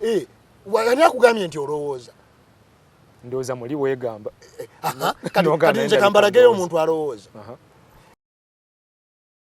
Kulowooza oba kubbira asooka mu kibayita contemplation. Kufumiitiriza. Ebintu bimuyita mu bwongo. Biyitamu mangu either negative or positive. Kalulabe omwana kati oli wano obere mu kibuga kati bano abaana kibambaza obwalo bumpi. Lwaki abataxi bawoggana? Naye kati abataxi olina abira nga awoggana buwogganyi kati embuzi n'embuzi bazirudde mu kibuga. Kati birowoozo bingi naye tannaba kumaliriza ku kimu ku determination of managing n'okumanaging obumanagers the negative and the positive nalyo ddaala. Twetaaga okujjako wano okuyamba abantu okulowooza kubanga development okutuuka n'eno gye weewaana nti nfunye ekiteeso funye ne resolution eveeno bw'waba waafa abantu tebakyalowooza n'abaana baffe tewali abayigiriza kulowooza nga ffe tulowooza nti okulowooza kuli obvious. Bino ebaga nti mbadde ndowooza nno batwalikoze tutya. Abamu tebannaba kulowooza kubanga kankuwayo ebintu bina mu bwangu kuba ndowooza naye tukikole kubanga gwe musenyi gwaffe. Omuntu alowooza ateekwa okubaako ne goals mu bwangu. Ebiruubirirwa bye bisooka okumujjira kubanga bw'oba olowooza otandika okulengera kubanga okulowooza kukanyuga kufumiintiriza n'okukanyuga. Naye nno nyinza sigamba nga si kino ne kino awo nyinza okuyitawo wali era kati nga walusimbye oyo alabe kati yeetaaga abantu bonna naye bwe mba mupangidde bwe nti nenfumba ekigambo kyange bwe nti nze gwaba yeetaaga asobola okundeeta kutuwaye kubanga tolowooza naye aleeta buleesi atuula naye eyo n'alowooza aba n'amugasa mu birowoozo era n'ekifaananyi n'akifuna kyova olaba by now omuntu alowooza nti yalowoozezza ateekwa okuba alina ekifaananyi nga kiri definite nga kikakafu oba kifaananyi kya nnyumba oba kifaananyi kya mulimu oba kifaananyi kya mikwano oba kifaananyi kya nkolagana. Bwe kiba tekinnajja mu mutwe gwo kati ng'ennaku z'omwezi ziweze bwe ziti oba oli ku kyolwo kitegeeza nti ogenda kuwammanta buwammansi oba wennyike. Abantu gwokimanyi nti abantu betulina ab'ebitundu 9 ku buli 100 bawammanta buwammansi mu kibuga ky'e Kampala. It's very unfortunate. Okuwammanta mu luzungu oba tukozesenga kiyi ekyanguwaawo abantu abamu ebigambo ebyo ebikakali eby'oluganda bati okuwammanta gambling ali atya awo awammanta even gambling nze kiyita gambling naye gambling kuba ate omuntu aba yaluubiridde n'okuluubirirwa tugambo naye ono awammanta ye muntu atalina ddala bukakafu nti nekyagoba ali awo akwata kino kiri tamanyi oba nekyaluubirira kiina gye kinaamutuusa tamanyi kye kinaavaamu baani baanaasisinkana bajja kukola kubanga ebyo byonna kati biteekwa okubanga kankubuulira walusimbye olugendo bonna abalo n'abalunene naye ng'omanye ekinaaluvaamu kivula nze mpa abantu amagezi ennyumba ne bwegizimbira emyaka 10 naye ng'okimanyi nti ku myaka 45 ndiba n'ennyumba kyovula abantu abamu betwogera nabo oli kizibu kya famire yo tewalowooza eri ate Katonda najja kuwangaaza abantu abamu alina emyaka 4 naye ayagala aweze 8 obonaabonera kyokusaba emyaka 8 nga kyoliba olya tomanyi kyoliba okola tolimanyi woliba osula kubanga kankubulira abantu abamu bali bukoto kati naye mu myaka 2 bajja kubeera bukolooto onajja kuwira awiramu nnukuta twabeera bukoto bukolooto kugamba kubanga lwaki gwokimanyi nti omwaka guno 2013 entegeka egamba KCCA n'entegeka amayumba amaneneko mu kibuga amaneneko mu kibuga mwetusula tugenda gasasulira nakirabye ekyo wakirabye kakati emmotoka ezo nazo bazitujjeko enguudo ezimu mu Kampala tugenda kukibayita PPP private public partnership kati mayambala abalina ku ssente bagenda twala oluguudo lumu lwoyitako okuva gyova tukole bulungi nga waliwo akasasulwa luli obadde oyogera timwana embeera mbi kange ne mu kibuga baatise kati ku luguudo kwoyita basazeewo ojjeko bakuggyeko omusolo ng'ogenda mbu gy'onoobatisiza olwo okuwammanta oba tokyawammansi bakola batya bakukujjako now goals a thinker ngamba abantu abatulaba olwaleero it is high time obeeyo n'ekiroto kyo ebiro bituuse ng'oba oli awo mu myaka 5 olituuka gy'olaga bwoti kukubayo kati essuubi eriri munda nga ligamba nti naye wano wenkutte ndi tukagendaga gomanyi nti gamboling ali wano kiwagambye simanyi ne bakiyita mu Lungereza mu Luganda gamboling ali wano n'abayivu bali mu gamboling mbalaba waluwonze eri abatagala balaba kati bakozesa internet babeera oku zalwe natuuka ne bagamba abantu nti naye twayisa abantu okukola interview eno nga twagala abantu ba diploma nga kuliko n'aba PhD bagala mulimo kakati balini bateekawo akakozi bakayita over qualification oli bamugamba you are qualified for this job ebiwandiiko byonna bisusse ku bisuse nakati muleme nammwe atoba nobugigirize ninabuneneko kugamba nga tayinza nakulaba nti ekitegeeza nti omuntu wa diploma ayinza okuba tanywa kyayi ku mulimu ogwo kwe kuwammanta okwo kati ate alina ekyokukola essuubi weeriri owa PhD onoonya omulimu gw'aba diploma buli mwatu ne ku mulimu gwakola olaba obanga ddala eddaala kwoli bwe buzito bwe bakutisse kubanga ekyo kitegeeza oyinza obutasobola kuliisa baana bo oyinza obutasobola kutuukiriza birooto byo oyinza obutasobola kutuuka wala kubanga lwaki bagenda owa diploma n'owa certificate balina benefits zaabwe ogandi kati nganze bwe nasoma nandibadde nnywa kacaayi wano kumaca mulimu ki ogwa diploma nga bwe nasoma ekyemisana bandibadde bakimpa buwi naye ng'obuyigirizi bwange bufaanana nandibadde n'emmotoka otandise kati okulaba ebinene obirabira mu kifo ekikyamu by'oteekwa okuba nabyo naye nga hooli wakyamu kubanga n'ebiteeso by'ozimba omanye ebiteeso byo bye bikuyunga kubanga omuntu bw'atandika okulowooza atandika okukanyuga ebiteeso bye bisangayo bawalusinga proposal choice proposal kiri goals these are goals ebigendererwa bye mwakwera ebiteeso choice proposal kubanga okugenderera ge maaso gye galengere wala ntandika n'okuga nti wammeera bwe singa mba ndi bwendi mbanja awantu awo kubanga wano tubuuza abantu oyagala kubeera wera minzaani kikuopimira kujja kungo ine ekifaananyi kyolaba nze nina ebintu bye njagala mu 2013 nze nakoze eddaame lyange nali kubuuliraku wano nakola eddaame ng'ekigambo ekisookako kigamba abaana batundanga ebyange wakiŋŋambye kati nayungiddeko nokikaatiriza nakyongeddeko full stop 2 abaana batundanga ebyange nokisaako ka underline awo netekako na underlining kubanga byenatunda nabyongeddeko kuba bijja kubaawo enewo bino byokangaza twendiba nfudde ndabanga omwana atunda ebyange tojja kubaawo nga wafudde ani gwoteekako amateeka tolina gwojja kugaana kutunda nga option gyalinawo okutunda lindako tugenda okutandikirawo mu kitundu ekiddako tovaawo nkyali ne Pastor Evans Mayambala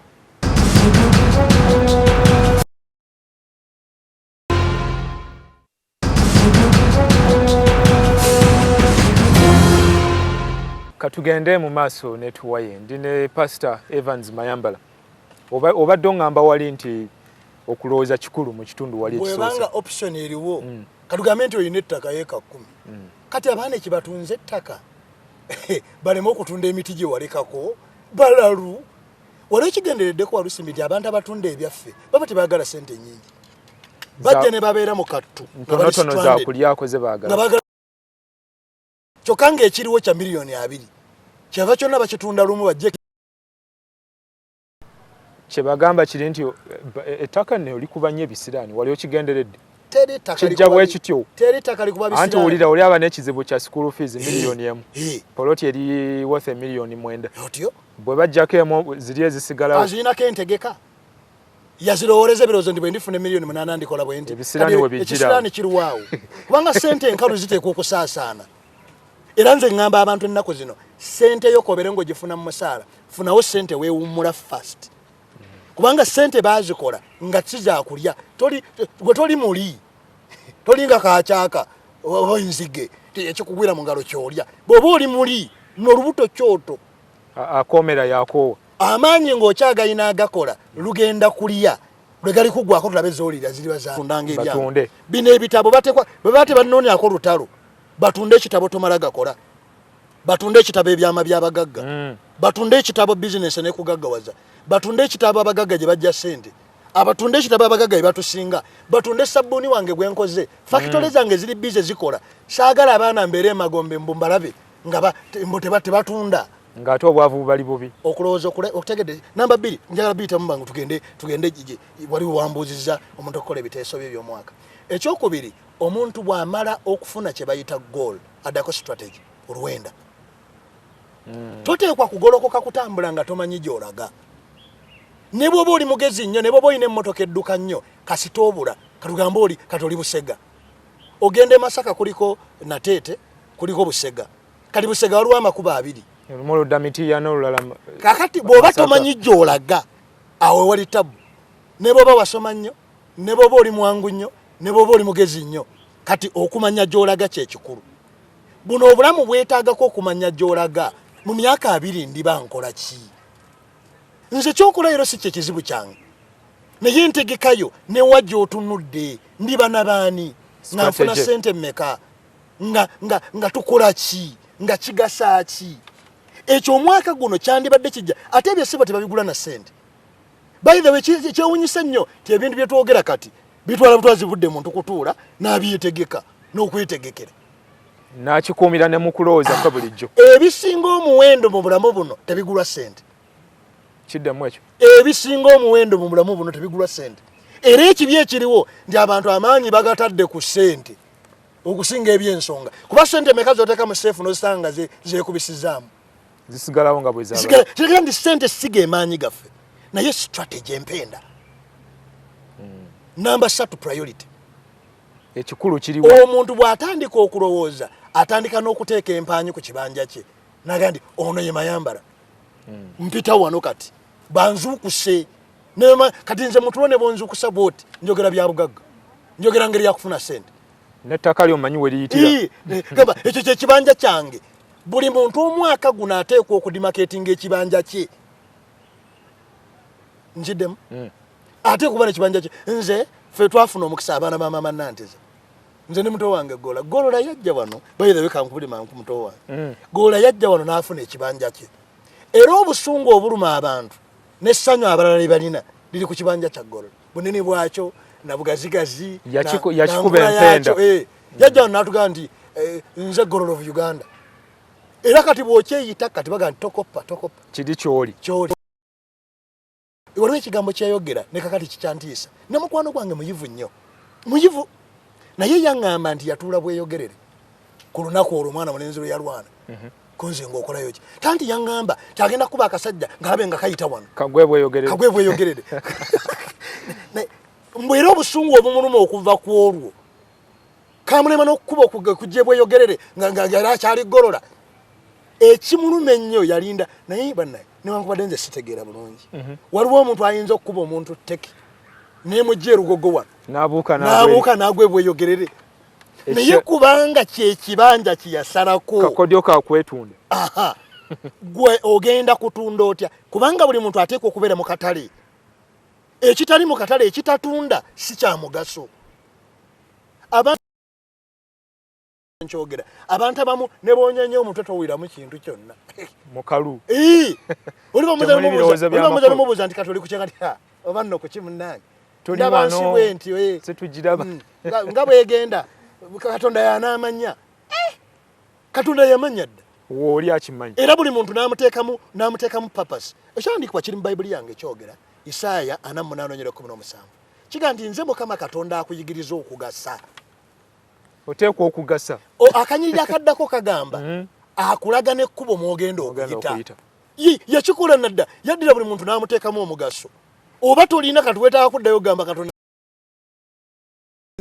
naye njigiriza okugasa. Eno ensi terisivinga abantu batagasa. Yo kimanyi nti waliyo abantu abatagasa. Mpulira bakyogera n'enkirekererawo. Waliwo omuntu amanyanga nti pasita namubuuza naye gwe kaakati muli bweraba otya naga nti ndi wa mugaso konze otya kubanga nkyassa era nkyaliwo mugaso gwange gwegwe nemuga nti gwe n'ekikute mwawukana kubanga ebedi baga breathes nawosta omanyanga nti obugagga bwange bwe bulamu neziwambwa n'ebikere bagagga batuddeawo bagagga banno bali awo. Natyango kibuuza abantu nga banyiiga ogasa ki kati? Bayibuli ekigambo no kiga nti Katonda awa abantu omugaso era abamu ne batagutwala by the way abamu tebanna abamu weeguli naye tebannagukolako bezuula tebannagukolako tebannaba gugwa absorbinga nga bolaba kifalisi ekyekinyama kibeerawo nga kikalu naye bw'okinnyika mu mazzi okijjawo n'okituuzaawo nga balooza temuli olinnyako legajjeba ensi bwete bwekola egenda enyigako abatagase bajjamu egenda okuyita nga tewali kyovaamu nagati oyo aveeyo era abantu bangi betwogera nabo bakujja edda mu layini ogenda oyomba naye bano abantu ku mikolo guno omukolo gulinga ogutali gwaffe ne bagenda nga bateeka abantu mu maaso awo bagenda babatu naye muno abatuwala mpya akubulira amazima ga Katonda okufiira mu kitooke ekyagonja nga n'obukuba butonyerera ab'omugaso babeera mu maaso ne bwatuula emabega baga bannaye wuuli ne bwe weeteeka mu maaso nga toli wa mugaso baga tufundire kafo wano leka omukulu atuule leka gundi atuule kubanga n'erinnya alyewo ekibanja yakiteekako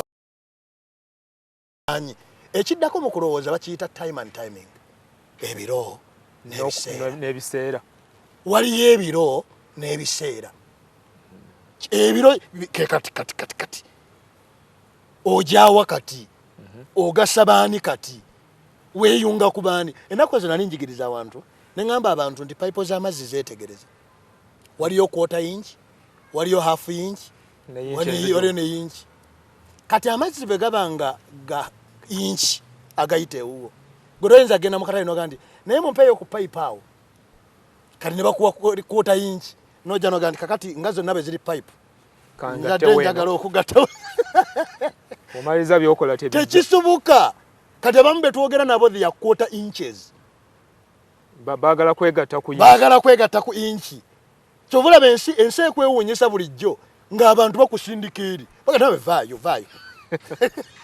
leka gwe muveeyo naye nga ndi muntu olwo ensi bwetyo bwesunsula abatagasa kubanga lwaki quarter inchi teyingira ku inchi enamba abamu basibako n'ebiveera era ssebo bibadde aki ne bitonya kati waliwo obulamu obutonya ng'olumu olinda abalala bavuga emmotoka nene gwe n'entono togiraba nekaboda gaali abalala nerinnya takisi tuziraba ddala ensi kyotegeeza etuguyaguya bweti ekyokuddamu kiriye naye ensonga lwaki ensi etuguyaguya bweti gye tuliko ebiro byo kati ate wabaawo n'ebiseera kwe kutunula mu maaso go kankubuulire mwana wa maama Walusimbi ebiro by'omu maaso bigenda tutuukako tewali kweyibaala naye ebigambo ebibiri eby'Olungereza bye bigenda otujjira kye bayita destiny and future amagenda g'omuntu ate future enkya yajja kujja naye destiny oliba otuula nabaani olibeera omaliriza ki wona ogenda n'otuuka mu nkya oliba otuukiriza ki kyova olaba olumu ojja kwesanga mu kyalo naye wano twatuukawo tuti ate ng'ogenda mu kyalo si kyekibi oyinza oba togendayo ngaffe abafakomu omwana wa maama yiga yajjako wano Patrick patina wange ayigiriza obulimi tugaggawalidde mu kulima mwana wa maama kuba mu kulima mwokka mwosobola okusuubiza abantu nti mu myezi 3 njaggula emmotoka ng'olabako n'ogenda n'engalo ensa n'odda n'emmotoka gwe okimanyi nti ebijanjalo bimala emyezi 3 n'okungula era ebijanjalo wakati w'ettaano ne ddala nkiddemu ebijanjalo ebijja ku eka 5 ne 10 wakati w'ettaano ne 10 bigula emmotoka e Kampala wano n'osigala nga n'abapakasi okyabasasula enkyo onoobeera wa onooba okola ki kye bayita time and timing ebiro n'ebiseera kubanga ennyumba ekyo onoogizimbya kyabantu abamu bakyali mutulo owasizza muzaala abaana mukyali mu muzigo bawezezza emyaka 5 mubaza zikasayidi wano omanyi abaana bye boogereeyo abaana bajja bannaabe mu butiro nabadde njaawo nga dadi ne mami batandika kulwana nga mami balwana okuswala nekubeera naye ensonga lwaki beebaka mu lutimbe munda anti pasita tusuleka mocha muveewo mangu mugende ekyanja sente ze ezimu ez'ennyumba y'ekamwekyo ekyanja zipangisa ebisenge 2 abaana bagende ne batanyumya mboozi mbi kubanga nkyana abaatya bwe tubyogera kati tubanga kati tulinga era abamanto tulinga abazibiridde nga tutambula butambuzi abaana abo tubazaala tetumanyi nti bakula tukyali mu kazigo kamu n'obulamu obumwe era bwe butusanze nzo sakugamba omuzeeyo omu yaŋŋamba nga ne mwana wange kale yogera nnyo naye kasita nange gye ndi gyojja ne mugaa totawaana eyo sijja kujja eyo sijja toyinza kuŋŋamba nti oli Masaka nze nkuterwa emiti yana nti nja kujja kye nagambye wali muyinza n'okubeera ku kyalo kyekimu naye nga tolinga nyinza n'okubeerako naye eyo gyagamba nga kyagezaako kugamba nti obukulu buleete obunaku n'obulumi kati ye ng'agamba nti kirabika buli muntu omukulu ku kyalo aba alina ennaku n'obulumi ye bw'atuula eyo bw'alowooza so ekyo mbadde nkuyisa mu kulowooza ky'obadde oyita okulowooza ku kyali kulowooza bwe kuba tekulimu bintu ebyo bina oba oliko nkubikira tolowooza tonnaba kulowooza bannayuganda batalowooza kakati oliko kibayita nkeesalukya ng'enkoko y'omutamiivu ekibi nakugamba wano nti emikono gigenda kukoowa amagulu gakoowe omumwa gwe gugaana okoowa n'olubuto bwe lusaba ogamba amagulu gano bannange simanyi naye nga gw'omumwa gukyagolokoka omugongo guno ekikulu tegukyeweta nga gw'omumwa gukyeweta so ebintu ebimu ebigenda okubeera wano ojja natuuka okukolimira abazzukulu bo nzina obuleko omuntu akolimira abaana mbakolimidde bansuula mu kyalo ninga ataazaala baana naye kati ate bozadde bo bakolimira naye nga abakolimira lwaki kubanga abasajja batu nabo bali mu kutoba mu kibuga ye tamanyi nti batoba abadde abasuubira nti kati bandibadde balina ke baleese yalema okulowooza mu biro bye okulowooza ku biseera ebyo nga tokyalina maanyi ku biseera ebyo nga tokyayingira kibuga wano bye twogera kakati weebiri paaka empyo kyagiraba eriko kibaati akatimba okyakalabe waberanga paaka y'abaganda kaddawakuuba okyakalabawo okyalaba ku batembeeyi mu kibuga bino ebigambo bye twogera ky'otegeeza tebiriiyo ekyebuna butya eyo evidence eraga nti weebiri Kampala akyuka kyuka gwe watandise okufumitiriza ku nkyukakyuka kuba guno omwaka gutandise mbabulidde omwaka guno guzze n'ebintu ebizibu ate bikyeyongera twesibe ebbiri baatugambye nti kasita oba n'emmotoka ogenda gisasulira omusolo kasita oyagala okuyingirako e Kampala nze nabagagga mu kikuba baŋŋamba nti mbamanyi kubanga nkoze nabo ebbanga nina be nagamba emyaka nga 10 egiyise mu 2021 ne bagandi bane mmanyi nti twandifunye ssente abantu 15 baabiri ne twegulira ploti yaffe ploti yali ekyagula biliyoni ya siringi egi emu yokka kyali kitegeeza nti abantu abaweranga 10 twali twetaaga okuba n'obukadde 10 buli omu naye waaberanga amaduuka 3 kati waliwo akeerereko amaduuka 10 kitegeeza ne bwe twandibadde 10 buli omu yandisigazza edduuka luddawa mu kibuga kati olwaleero batusengula nga omuntu bwamala okuzimbawo ne bakulaalikanga ne renti bagyongezza kiki ekyaliwo ebiro n'ebiseera tetwabiraba naawe tukugamba ebiro n'ebiseera birabita kyovula ffe twazeeyo mu nnimiro ne tugamba nti waakiri omuntu asisinkana okulya wansi nedde okulima okusisinkana ne bwotaakusisinkane mu ttale okusisinkana mu sowaani kuba bino ebatadde mu sowaani byavudde mu nnimiro ate buli muntu ateeka okulya n'omulwadde bagamba lyako bambi lyako katukomewo otandikirawo mu kitundu ekiddako tovaawo tuwaye kyagenda mu maaso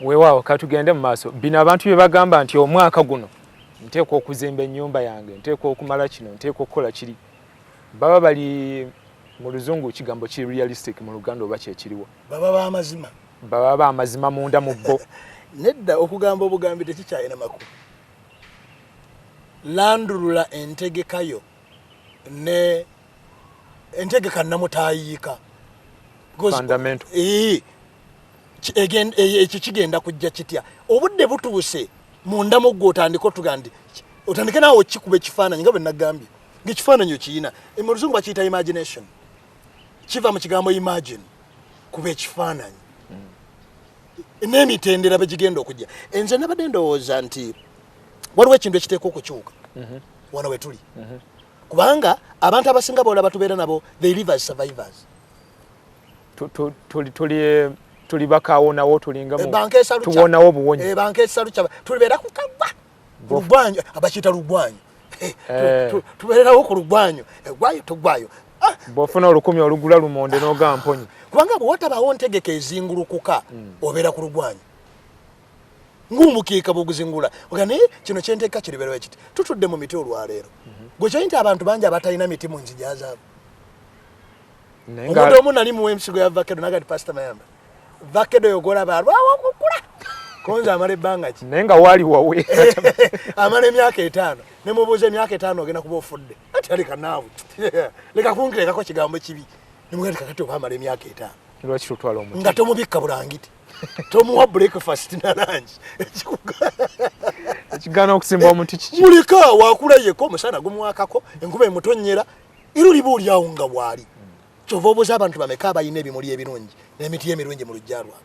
Kubanga tebisoboka kufunika oba kuba n'entegeka n'obusobozi obukitandikako. Kyekiri kyoga oli aweza buuza nanga ti oli balumu n'entereera nze gola. N'obuuza olitereera otya? Waliwo n'omusajja twamukazaako one day nja kuwe. So waliwo embeera gye njagala okutaasaako abantu olwaleero survivorship. Waliwo stage ezisatu mu bulamu ffenna ze tuyitamu nga oba tuyingidde ekibuga oba nga tusuumuse tuvudde mu bwana nga tukuze. Stage esooka bagiyita survivorship. Buli muntu yali abaddeko survivor. Ng'abeerawo ku lugwanyi. Ogerengetanya bugerengetanya. Obaatisa. Waliwo olunaku lumu lwali weetaaga okusula, okulya n'okwambala. Nga bye byetaago byo singa bibaawo n'obufuna kyolya. Naye ekibi ndi abantu bangi balemera ku stage eyo. Emyaka emirala 2 ng'akyasula, akyayambala, akyalya. Kyekibi. Newankubadde yali stage nnungi mu bulamu at one time. Oteekwa okwegendereza nga weekebera. Olaba oba okyali survivor even 20 years down the road. Bw'oba okyanoonya kyakulya. Okyanoonya bwakusula. Okyanoonya nakyo ekirala. Kyakwambala. Okyagerengetanya bugerengetanya. Oba okyagerengetanya. Toyina kintu kyogamba nti naye ndaga eno. Ikuza naye kakati abantu werekedeko nati mundeke bana nze ngoba kiri ekintu kyange kiri. Kubanga wenkituusizza wennakitandikira si wendi. Ne wenkituusizza n'okulaba gye nkiraza maze okufuna essuubi ti ebintu bijja kutereera. Ssuubi kiri olina nti ebintu bijja kutereera olijje kuki. Kubanga olina kyogoba ekitereera, olina kyowadde amaanyigo, olina kyowadde amagezi go. Era ekyo kyekinnuma ennyo ku bayivu benda babalina emirimu gye bakola gino gye muyita simanyi corporate, simanyi government jobs, basiba amataaya, civil servants. Otuuka otya okukolera awantu nga tomanyi kinaddako. Gwokimanyi nti omuntu buli muntu akola mu office gwe twogera naye ku ssaawa 11 bamusuubira nti ateekwa okuba avudde mu office. 11 ateekwa buteekwa okuba nga tali mu office. Ne babadde alina ebyamagezi byabadde akyakolako newankubadde abadde ebiseera abadde byakyabirira musango munene ku mirimu gya gavumenti. Ssaawa 11 okusanga n'eddakiika 2 okuba nga oli mu office. Byonna ebibaawo ku ssaawa 11 n'eddakiika 2 obivunaanyizibwako. Kati mbuuza nze omuntu alina omutwe ogukola nga nina mbadde nkyakirowooza mbadde nkyakikola mbadde nkyakigobera n'obudde mbadde nkyabulina. Nze nagamba abantu nti ng'okutuusa tutegedde obudde bwe tulina essaawa 24 zonna kyezikola. We are not working. Oyingira mu office ku ssaawa 2 ku ssaawa 4 n'ogenda onywa caayi n'odda ku 5 n'ogenda ku lanchi ku ssaawa 7 n'odda ku 8 ku 11 n'onnyoka. Gw'omanyi nti tokolera ssaawa ziwera 7. oba ozitoddeko kati kalokolera 7. Kati ku ssaawa 24 bw'otolako 7 oli kakinga otya ddi n'obulamu olikwataganya ddi obulamu nga ggwe ku lunaku lwonna Mukama lwawadde okozeeko essaawa 7. Luli nali njagala ogoba abantu mu bifo bwebyo nga nedda naye kambongereko omugaso kacyango oyingira mu kifo ekyo abantu b'osisinkana ebintu by'okola obumanyi bw'okoze bikuyambye okukozesa essaawa endala z'otabeerawo. Kubanga abantu abamu kati tetugenda ndigenda okole ku TV oba obeere mu bya TV naye kati nze Mayambala onsanze nze ni manufacturing nakulima ni muwandiisi wa bitabo kati nfuuse mukwano gwo nasooka kunoonya bunoonya era osobola n'okunkubira akasimu nonga ti wayi biri bye mugamba ebyokulima mugamba mulina ndiizi ebikola 3 onompa kundokwa mbadde ntunadaago Mayambala oli wange nga ngenda okwe 15 nga nkuwanga ogenda nawe otandika si lwakubanga nabadde nteekwa okuwa naye tuli ba mukwano twasisinkana okola emikwano awo. Second level mu bulamu omuntu gye yandikoze gye bayita consolidation. Kwenyweza. Kwekuŋŋaanya n'okwenyweza. Kacyango ojja mu kibuga oteekwa okutandika okwekuŋŋaanya n'okwenyweza. Ekibi ku level eyo abantu b'oyagala okuliraana babuuza aleese eki ye. Namba 3 esteem. kati kangubulira ekintu ekisinga okwekkiririzaamu n'okuyitimuka yitimuka mangu gamba okwekkirizamu kubanga oba olina kyokkiriza because toyinza kutula otandika okukkiriza nothing wateeka okubaawo munda muliki otandika okugamba this is who I am. Obudde butuuse buli muntu akebereko kikyali wandibanga weetisse bisasiro ewaffe waliyo ekiwaatule waliwo omukazi alina emigugu kati egi egyakasasiro yayina gumu omutwe gwa kyankalana yayina gumu nga agisitula n'agitwala entinda ku 11 abaazuukuse niyeeteka emigugu gye ogumu gwe bakutika togusitula bw'amala gituuse entinda n'ajanjala awo n'ayanika ebintu bye gasiya yenna asiba amukyusa nga bw'atuuyana nga bw'akola ziba ziwera 12 kukoowa ziba ziwera 12 n'azingako emigugu gye neyeeteka gumugumu wenkugamba okuva entinda mpaka ekiwaatule waliwo mayiro nga 2 ziba ziwera nga 2 awo byonna n'abimalirayo n'agweri ng'akooyenyera abamu mbulamu tuli bwe tutyo tukooyera bwereere bw'evaluatinga bye yakoze nga kukukyusa kasasiro kumujja mu kiveera kimu kumuzza ku kirala kubanga lwaki byakola tebisobola namuyitimula eno ensi erinda bannamba emu nkiddemu bawanguzi eno ensi erinda bannamba emu abawangula beerinda abayitamu abasemba emabega teyagala nakumanya kati guno omwaka oteekwa okupangayo omupango nga ojja kuyitamu oteekwa okuteesayo ekiteeso kinakuyisaamu kibuuzo ekisooka onziremu why do people come to us nze waki abantu bajja gye tuli bakkiriza ndowooza mugasa oba gye bali oba oyo atulaba lwaki ayagala abantu bajje gyali nga bazze kukolaki ndowooza muli abaawulira nti ngasa era otandika n'ogaba byonoobawa biwandiike wansi singa banajja ngamba wa kino ngamba wa kino ngamba wa kino nja kuwaayo ne kino kijja balina kye bannoonyaamu kino kijja kuvuganya bulungi era kino kijja kumpisaawo owulira kigambo kumpisaawo banga omuzannyi wa chanisi oyinamu 2 oyinamu J osobola okuzzaayo omuzannyi emabega kyokka oyinamu ne 8 osobola okugubuuka baba abakyayasamira omukuba 2 abakyalonda n'oteekako ekisanvu omuzannyo ne guggweeraawo kaada mmeka z'olina mu ngalo zo z'ogenda okuzannyisa omwaka guno kikulu nnyo ekyo kaada mmeka tandika n'okuzisunsula nga bwe tukwata Chinese wano kati eno 2 yo nja kugimukuba ku ddakiika bwe ziti kino nja kijjayo bwe kiti kyekiri kye wayise resolutions otandika okulizoruutinga abantu bajje batya gyendi nze ennaku ezo nali ndowooza nga njigiriza abantu ne mbagamba ndi mbabuulira budde butuuse ofune by'onookola ne by'otaakole obyawule kola lisiti omwaka guno oteeka kuba n'ebintu nja kukola ebintu bino 20 bino sijja bikola era sijja kukola bwe biti kubanga olwo n'omuwendo gw'onootunda oba omaze ogutegeera nze sijja kukola kintu kitatunda kitalina muwendo lwaki abantu bajja gye tuli njala kuwayo ebintu bisatu lwaki abantu bajja gye tuli number 1 mu nsi eno mwe tukolera ng'ogyeko nti abantu batwagala nnyo babakusikiriza kangubulire ekyama ekisinga obunene okitwale mu mutima gwo gwatulaba abantu bosinga okulaba bajja gy'oli baagala to use you kukozesa nabo bayitewo era abamu ku bayivu babakozesa bukozesa namukwano we namubuuza nti ennaku zino nga tokyabeera nnyo ku mulimu nagati nafunayo omuntu eyo nafunayo omuvubuka akola bulungi konze nemuga nti naye wamuwa emmotoka nga gyolina gati muwa yaki nemugati naye kati wamuteerako benefits bintu byanyumirwanga kati byaki nemuwa emitwalo 3 naye omulimu agukolera ddala nga bwe nandikoze ekitegeeza nti ono yafuna gwayuzinga abantu bangi abatulaba you are just used okozesebwa era abantu bakufunyeemu nnyo tebaagala n'oseeseetuke ekibi nti byonna by'obakolera ne bivaamu n'omusaala gwe bakuwa nga bakutendereza tewali kye wali weekoledde obikolera balala omwaka guno oteekwa okulizoruutinga oteekwa okusalawo nti buli kintu ky'okola ogenda kyekolera kasita okikola walala eryebeera eggrawundi ya testing ogamba eringezesezayo okulaba oba kikola kasita ndaba nga kikola nga njija nkyekolera wano ne bekinaaba kinatwala emyaka 2 okuvaayo kasita ntegedde nti kijja kukola ki kijja kukola abantu ab'okubiri omanyi ekibaleeta gye tuli ekibaleeta gye tuli is to exploit us madaala waliwo okukozesa n'okulinnyirako kati kuno kulinnyirako abantu abasinga lero abadduka bajja gy'oli baga mwavuka alina amaanyi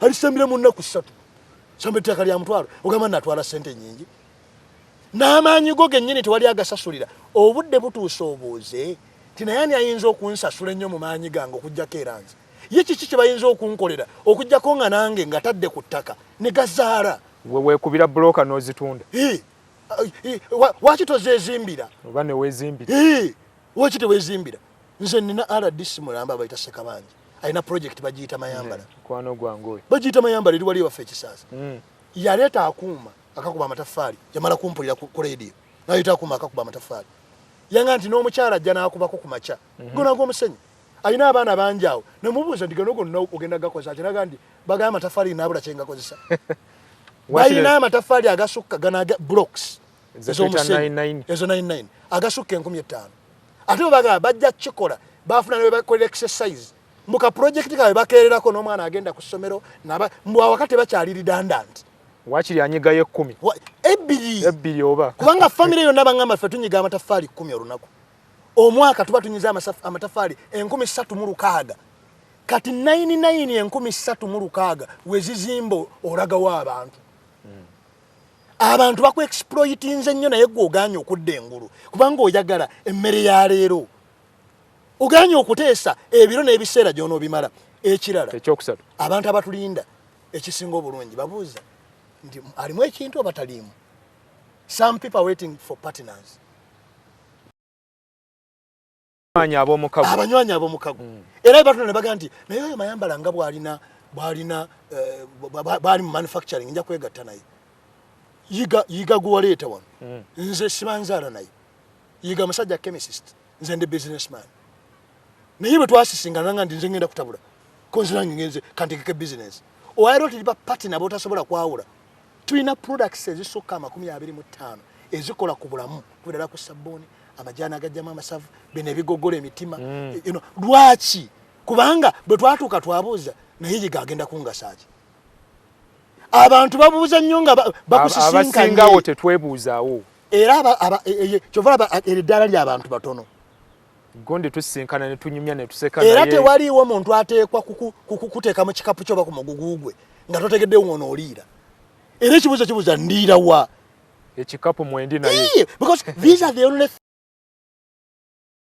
bw'obanga kwaga amadaala si kwolabye gali abiri go mazibu kubanga baba bakunyunyunta nga bakulinnyirako bakozesa bukozesa nabyo si bye birungi kyova olaba bw'oba okola resolution waliwo ne kye bayita dissolution mbisatulula kati abantu baagala nnyo resolution era omwaka guno nze sigugwako nga sizimbye ennyumba naye obimenyaamenya otya senga tezimbibwa senga tezimbibwa kubanga ekirowoozo obulowoozo tekizimba nnyumba oba okufumiriza ofuna kati kigenderako ebikolwa teweegwanyiza bwegwanyiza kati okukola nze waliwo ekibuuzo kyembuuza abantu nawono kankibuuza ddakiika emu tumaliriza singa mwana wa maama walusimbi bakusanze ogenze mu supermarket walagenzeko mu supermarket nzigenda munya olaba buli kintu kiriko akapande siringi sibweziti kibuuzo kyembuuza abantu okusooka tibameka abamanyi omuwendo gwabwe ogula mmeka kati ngula bweziti ekyokubiri ani ku ffenna be twogera nabo kati nga bwe weesanga mu supermarket wandyeguze singa gwe wenna weekuŋŋaanyizza newesa ku gonde wali newesa ku mudaala nova eno ne weegula ssente ezo ezimu ze weeyagaliza kubanga okutuusa nga omuwendo ogwepimidde ng'osobola n'okugwegula tewaliwo asobola gukugula ekyo bwe nasooka okitegeera edda ennyo wenjigira n'okugamba omuntu nti bw'oba oyagala kukolera kino ojja kumpa ssente bwe ziti abantu nti bakimanyi bw'oba tozirina ŋŋenze abantu bano bagamba olaabuuza n'okubuuza nti mbadde nsabayo ku mulimu naye onoompaayo mmeka nze siyinza kukusaba mulimu ate nenkubuuza z'onompa nze nina omulimu era nze sikolanga ku mulimu gwonna nze nkubuulira neze ngenda okukolera nja kubeera ssente bwe wosimatuka wali okubeera akozesebwa being used oba tekyakozesebwa kubanga naye era ekyo kiva eno munda nga gwe wategeka omulimu guno n'okutuusa ne ku ddaala ly'osobola okwogera n'okukutuuka okugupima kuba bali boobagamba olwaki abantu basosa ssente ze batusasudde olw'omugaso ogulimu olw'omuganyiro olw'eddaala osobola obbalunyisa olw'enkyukakyuka gy'osobola obbaleetera n'olw'omutindo ebyo bwe biba mu ggwe tebinnatuukamu ate ne bw'onooyogera sente z'oyagala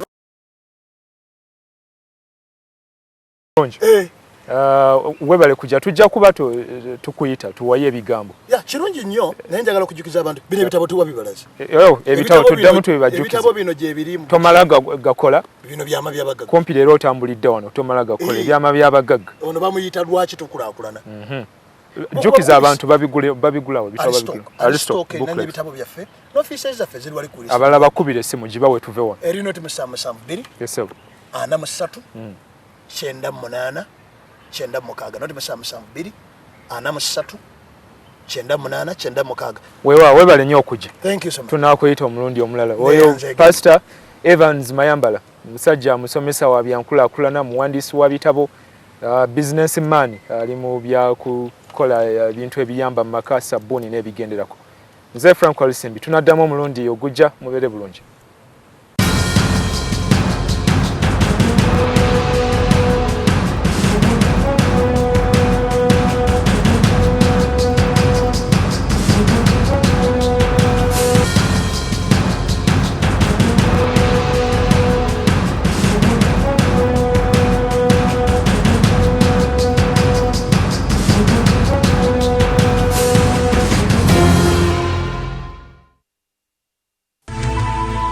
NTV, turning on your world.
No one feels the motherland like we do.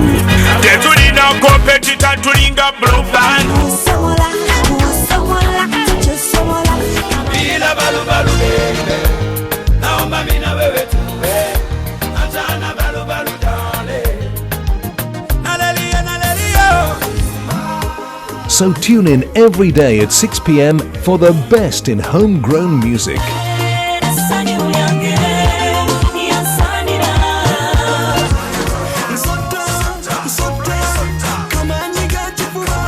Only on NTV, the station that celebrates local music talent.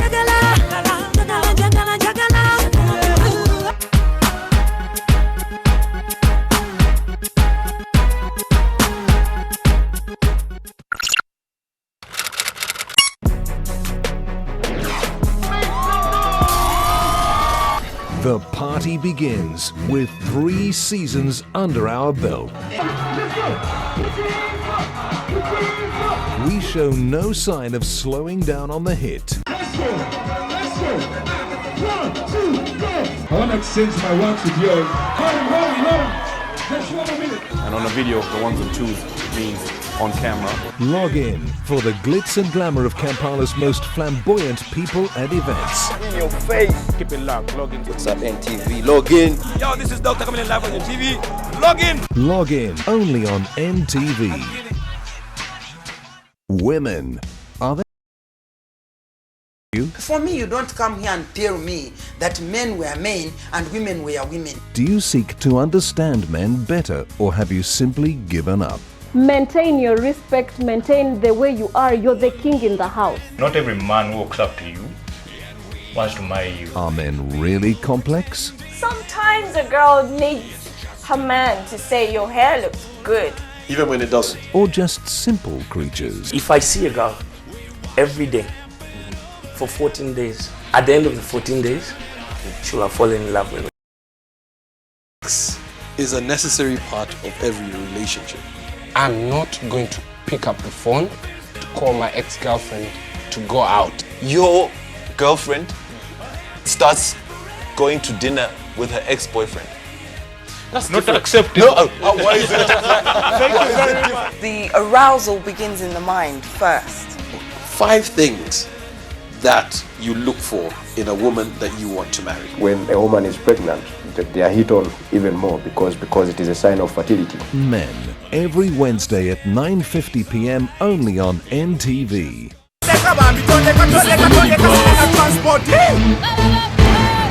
Ideally, we all have the right to express our opinions and views truthfully and openly. Atele long tugenda katongole mbukasam. Kampala bwerere mwansomo the bus. The discussion is still going on in the bus. Tulina okugumira challenges ezimu bwe tuba tulina okugoba abatembeeyi mwami lukwaga agumaga abatembeeyi mugende no mbadde ndala kunyonyola omukulu mbadde ndala kunyonyola omwami yagambye nti meya lukwago ye meya omutuufu Gavumenti ekutte lukwago emunyigira mu nsonda takyekyusa. Welcome back to Minibus Kyogereko. Singa omusajja abankwana nga njagala sifa ku kya ssente wabula nfa ku mbeera yeeyisa alimba ono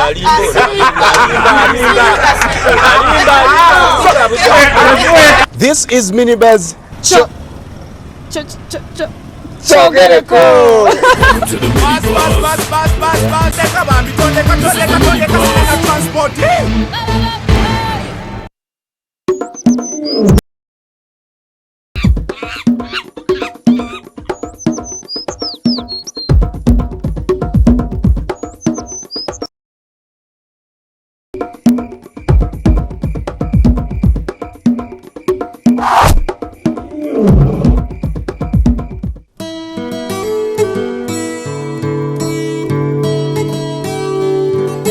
Zebras belong to the horse family and are best known for their distinctive white and black stripes, with each zebra having its own unique pattern of stripes, just like fingerprints. There are 3 species of zebra: the plain zebra, gravy zebra, and the mountain zebra. Zebras generally stand from 4 to 5 feet at the shoulder and weigh around 300 kilograms. The largest species, gravy zebra, can weigh up to 450 kilograms.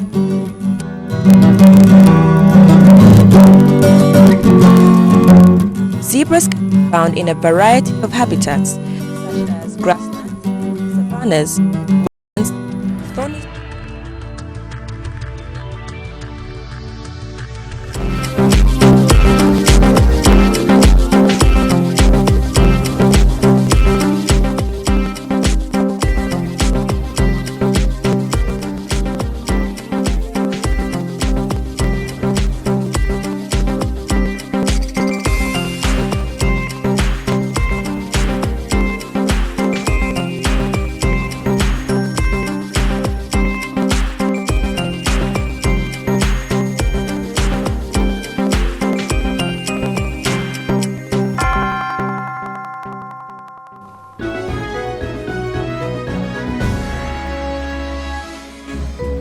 Welcome to NTV Weekend Edition. I am Rachel Arinitwe. In our newscast tonight, members of civil society organizations are set to begin a series of campaigns intended to rally ordinary citizens to demand for accountability from government. All the details coming up.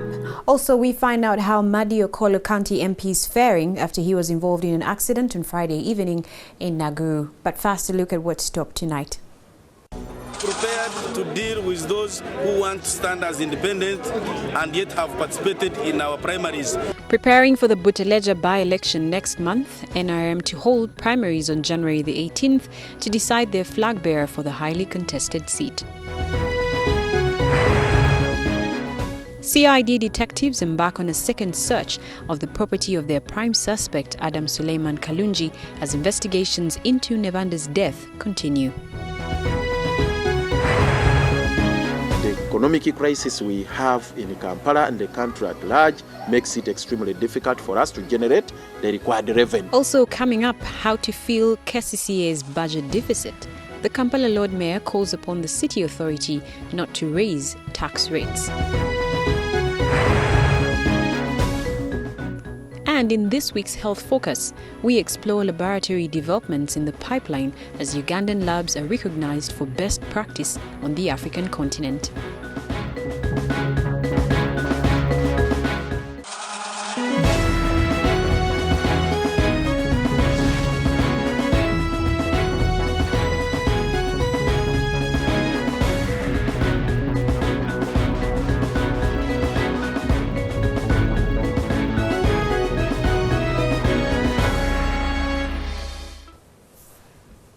Once again, we're glad you could join us. This is NTV Weekend Edition.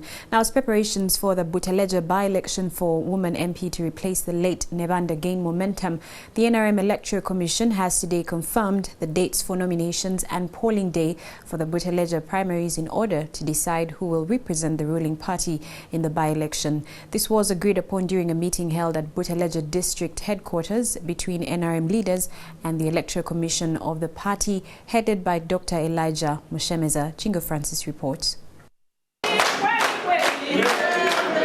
On Tuesday, nominations for the NRM primaries for the Butaleja by-elections will be held at party headquarters at Chadondo Road in Kampala.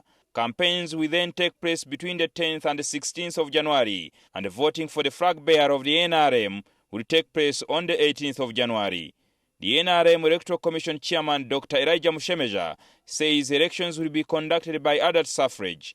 Every registered NRM member in Butaleja will have the opportunity to cast his or her vote. He's warning NRM aspirants for the seat that the party will take disciplinary action against any party member who attempts to stand as an independent after the party has identified a flag bearer. We are prepared to deal with those who want to stand as independent and yet have participated in our primaries. I can repeat, we are prepared both politically and legally. Sources within the NRM say the Deputy Secretary General Dorothy Yuha has stepped out of the race and now plans to support another candidate. By-elections in Butaleja have certainly raised tension and fear that violence may erupt. Residents demand that government quickly finds a solution to the warring political groups in the district. We wanted the government to bring these two people here, Dombo and Shuha, on the table so that thing will be solved. Me, I don't have a permanent enemy. I have people I have disagreed with in the elections. And I also have people I have disagreed with the way they try to describe the problems of Bunyole. A source who preferred to remain anonymous said Florence Nebanda's group and that of Dorothy Yuha's candidate met the president in order to reach a reconciliation. Sources said Nebanda's faction demanded to have their candidate declared a flag bearer in order to heal the wounds, but the president disallowed it. Dr. Mushemeza confirms that the meetings did take place with the president. And there have also been meetings with the national chairman, and we are going to work together to organize this election. This is how people will believe that reconciliation is real. The NRM party has so far raised 6 aspirants for the nominations on Tuesday, while the number of aspirants have risen to 11. Meanwhile, the Forum for Democratic Change FDC party has raised 3 candidates, but the FDC spokesperson Wafrogoto says the party has their candidate Susan Baruka. Incidentally, Baruka came second in the last race between Serena Nebanda and Dorothy Yuha. Voters from Butaleja district will have their chance to vote in the highly contentious by-election on 11th Feb. Jingo Francis, NTV.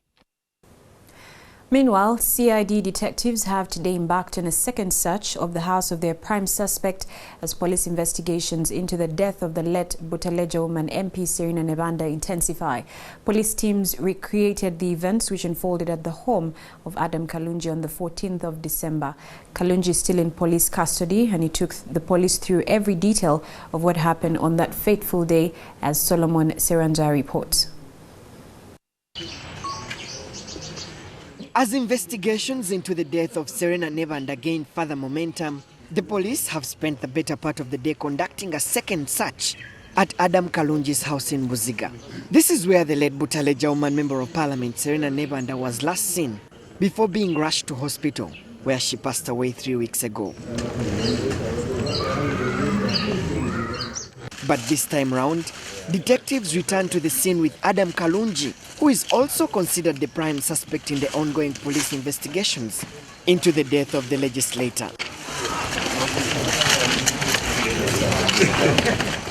According to police, the detectives were recreating the scene as it was on the day that Nevanda died.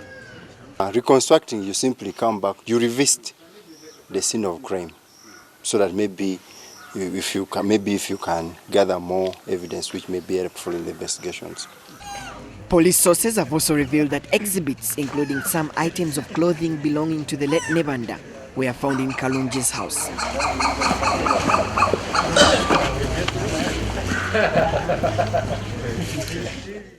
This is in addition to the traces of illicit drugs previously found during police's first search.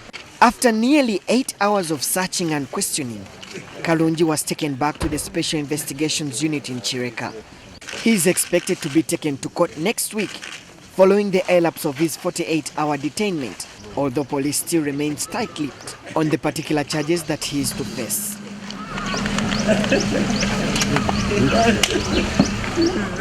He was also previously charged in absentia for illegal possession of illicit drugs alongside 4 other suspects who were earlier arrested. Solomon Serwanja, NTV Weekend Edition.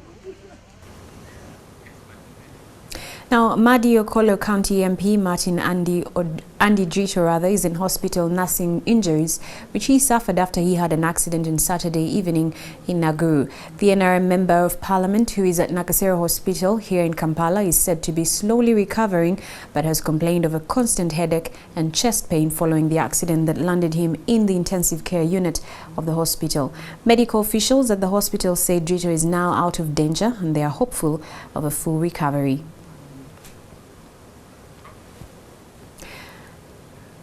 The Kampala Lord Mayor Arias Lukwago is calling upon the city authority not to increase any tax rates and not to come up with more avenues for tax collection so as to meet the deficit in the new year budget cycle.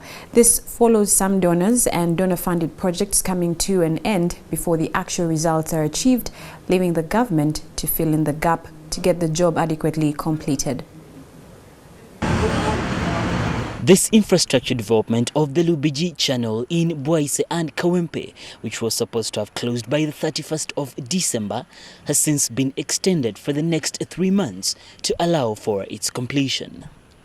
It is part of the 21 billion shillings Kampala infrastructure development program that is funded by the World Bank. But now there are worries that there may not be enough funds to facilitate this. The authority decided that they would look into some other areas where we could actually get more money. To be specific, they suggested that some people who have properties in the city and had violated the building rules where they're supposed to have the ground floor or the basement, they suggested that we should be able to put a fine or a penalty on this so that we are able to generate money. However, there is also need to raise 75 billion shillings to run the Kampala Capital City Authority budget. But the Lord Mayor thinks this is far-fetched. It's becoming, an onerous task on us to collect. It's extremely difficult for us to raise it, given the high levels of unemployment, the general levels of poverty and so on and so forth. The economic crisis downtown we have generally. The economic crisis we have in Kampala and the country at large makes it extremely difficult for us to generate the required revenue. He thinks that donors should be instead called in to help meet the budget constraint, as opposed to imposing it on the residents of the city. We should think along those lines to see if we can re-engage the arrangement we have had with, rather of renewing the engagement, the arrangement we have been having with the World Bank, so that we can continue with the KIDIP program. Secondly, we can go to other areas. A number of other development partners are there, and they are already willing. European Union, recently we partnered with them on the issue of art for the development of the city, rather incorporating heritage and art in the new designs and structural plans for Kampala. And they were really very, very supportive. And again, recently I was in China. I also engaged the mayor of Beijing. I introduced this idea to him, and they welcomed it. But of course, it involves the central government. Kampala Capital City Authority's budget for this year is approximately 176 billion shillings, with the central government meeting 100 billion shillings and KCCA meeting the rest. Now, many donor-funded projects in Kampala are expected to start as donors pull out, and according to the Lord Mayor Arias Lukwago, the city authority is looking to raise taxes to meet the budget, a move in which he is advocating against. Well, it's on this issue that we are seeking your views in our NTV Weekend poll, and we are asking, apart from increasing taxes, what alternatives should KCCA look at to generate more revenue?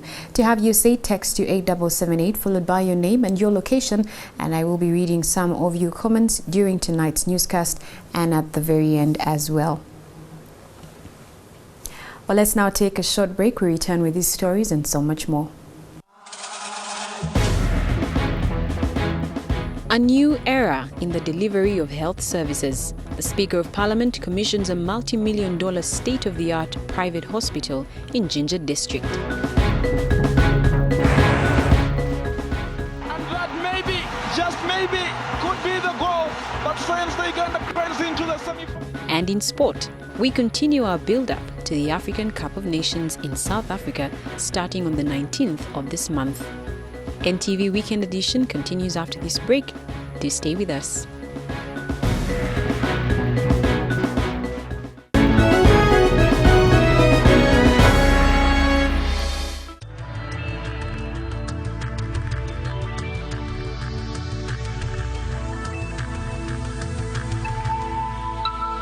This is NTV.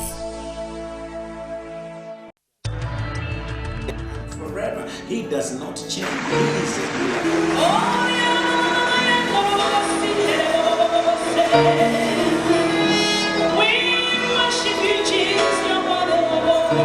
And those who strive with you shall perish. I pray that which who has been fighting you will look at you. Fear not! God doesn't like cowards. He wants believers. Just walk. Pick up your leg. Pick up your legs. Pick up your legs.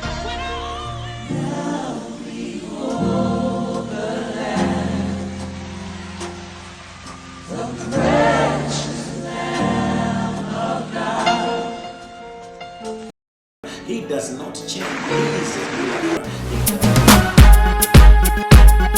No one feels the motherland like we do.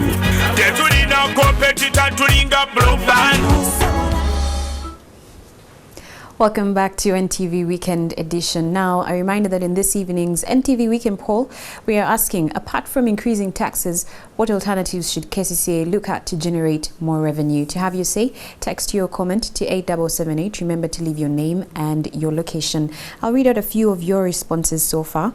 Starting with Matthias Niwaine, who says they should start by reducing on their expenditure, the expensive cars bought for KCCA officials and the very high staff salaries must be avoided in order to save some money. And a response here from Etiang Ricardo, who says invest in money-generating projects like the City Bus Company. Thank you so much for your responses. Please do keep them coming and do stay tuned. I'll be reading a few more at the tail end of tonight's newscast. Now, a multi-million-dollar state-of-the-art private hospital has been commissioned at Mafubira sub-county in Jinja district, making a new era in the delivery of health services in the region. Almeka Medicare Hospital was commissioned by the Speaker of Parliament, Rebecca Kadaga. The construction of the 100-bed capacity health facility commenced in 2010 with support from a Norwegian family. The hospital will be handling a number of diseases, including major and minor surgeries. The facility also has a CT scan, X-ray, laboratory and a modern dental clinic. Kadaga urged residents who live around the project to establish a local market and also grow more food, which they would sell to the patients.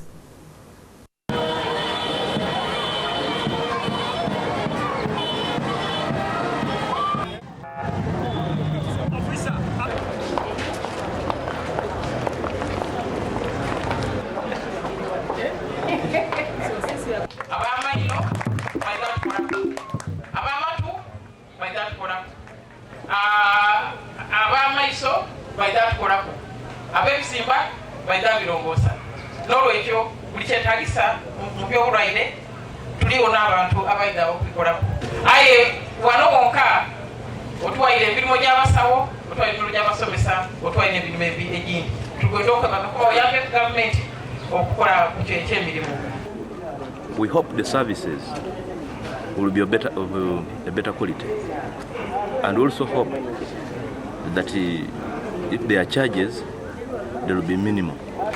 This is a challenge even to the donors, that whereas you have been passing money to government and you've not been minding about accountability they give, that actually an individual has shown you an example, that actually has been in position to utilize the resources you have sent.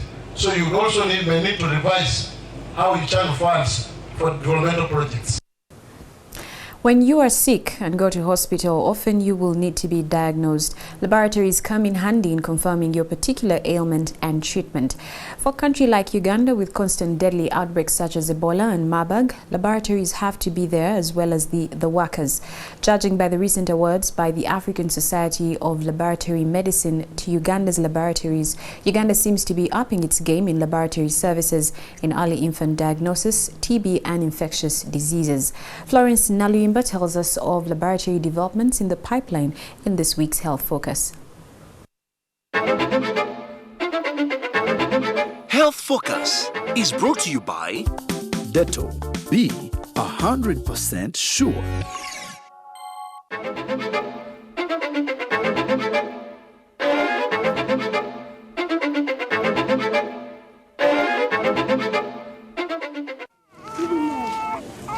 What you may call a simple disease might require further laboratory scrutiny.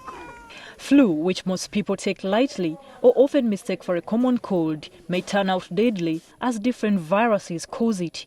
And this can only be identified in a lab before developing into full-blown pneumonia or complicating an asthmatic's life.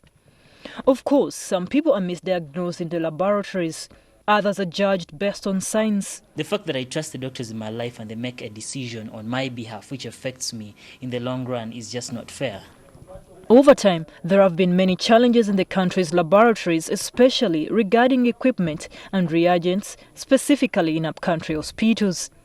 The Ministry of Health embarked on a new strategy called laboratory accreditation, taking laboratories through various stages to improve the quality of their work. Congratulations. It is this turnaround that probably led to Uganda being recognized during the 2012 First International Scientific Conference in Cape Town, South Africa, of the African Society of Laboratory Medicine for best laboratory practice on the African continent. The awards were in the following areas. 1, early infant diagnosis by the Central Public Health Laboratories. 2, TB program by the National Tuberculosis Reference Laboratory. 3, the Infectious Disease Institute Laboratory by the Makerere University John Hopkins University Core Laboratory at Infectious Diseases Institute. A specimen transportation network for early infant diagnosis of HIV has been established in the country. The same is being integrated to accommodate TB, surveillance and outbreak investigations. Motorcycle riders collect specimens from peripheral health facilities throughout the country and deposit them at one of the 19, soon to be 72 laboratory hubs with extended testing capacity.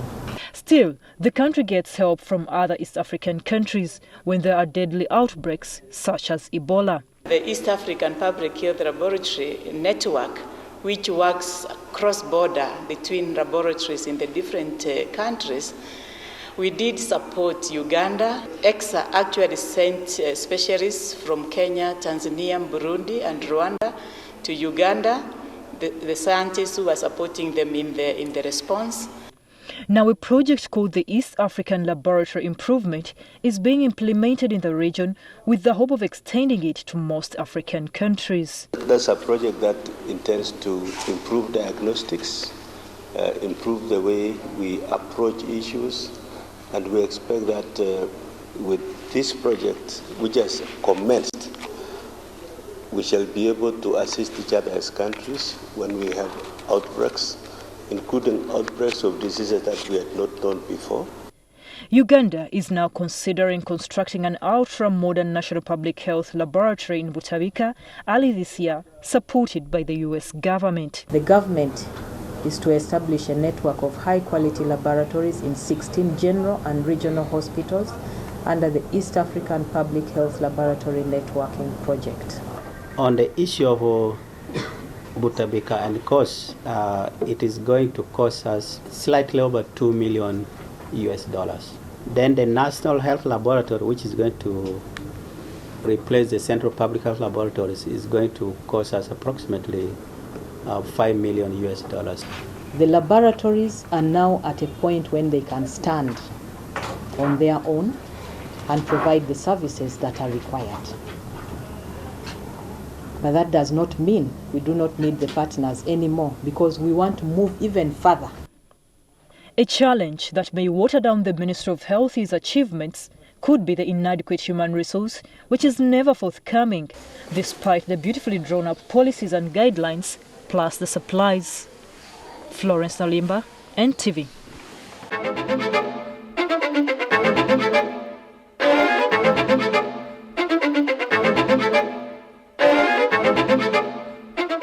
Adding trusted Dettol to your bathing water every day ensures a healthy bath even with not so clean water. Dettol, be 100% sure. Now, tomorrow, members of different civil society organizations will kick off a series of campaigns aimed at rallying ordinary citizens to demand for accountability from government and action on public officials named in various scandals. Under the auspice of Black Monday, the organizers are demanding for government's slow action on what they call increasing theft of taxpayers' money. Among the activities to be carried out tomorrow include distribution of bulletins and flyers at different key points within the city center. Last December, the Black Monday movement, through the annual Anti-Corruption Week, resolved to wear black every Monday, reject acts of corruption, shun all corrupt persons, and also boycott and avoid all commercial establishments of the corrupt. All activities will last for only 1 hour, starting at 7 a.m. Now, in this week's Personal Finance Digest, we are focusing our attention on borrowing. But what mistakes should you avoid? Experts share their top tips tonight on how to avoid a debt burden.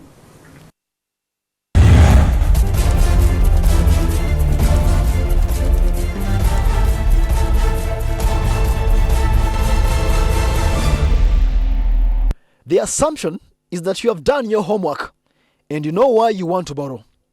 You go to the bank and you get the money.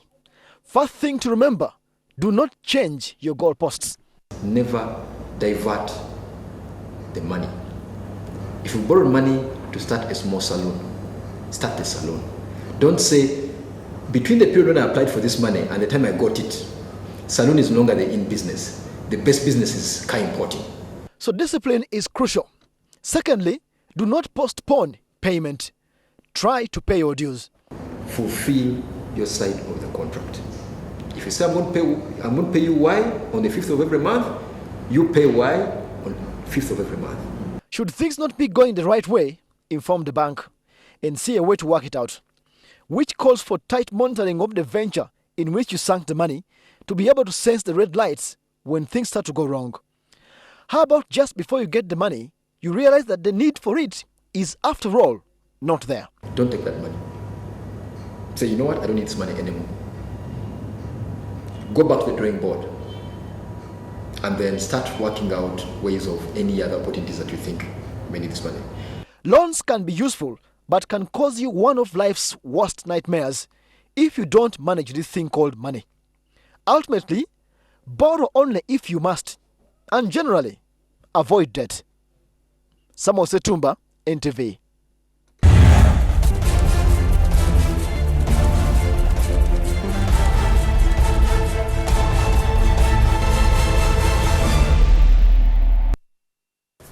We'll take another short break now. I'll be right back with the very latest in the sporting world.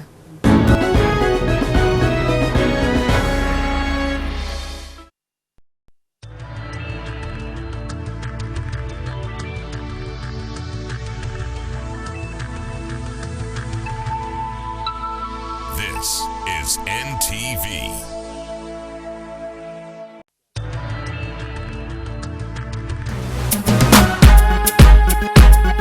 No one feels the motherland like we do.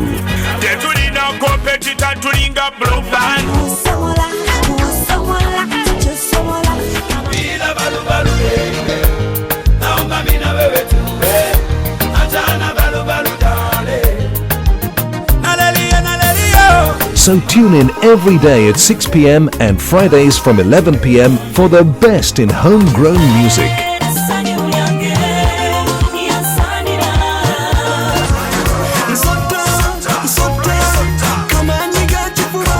Only on NTV, the station that celebrates local music talent.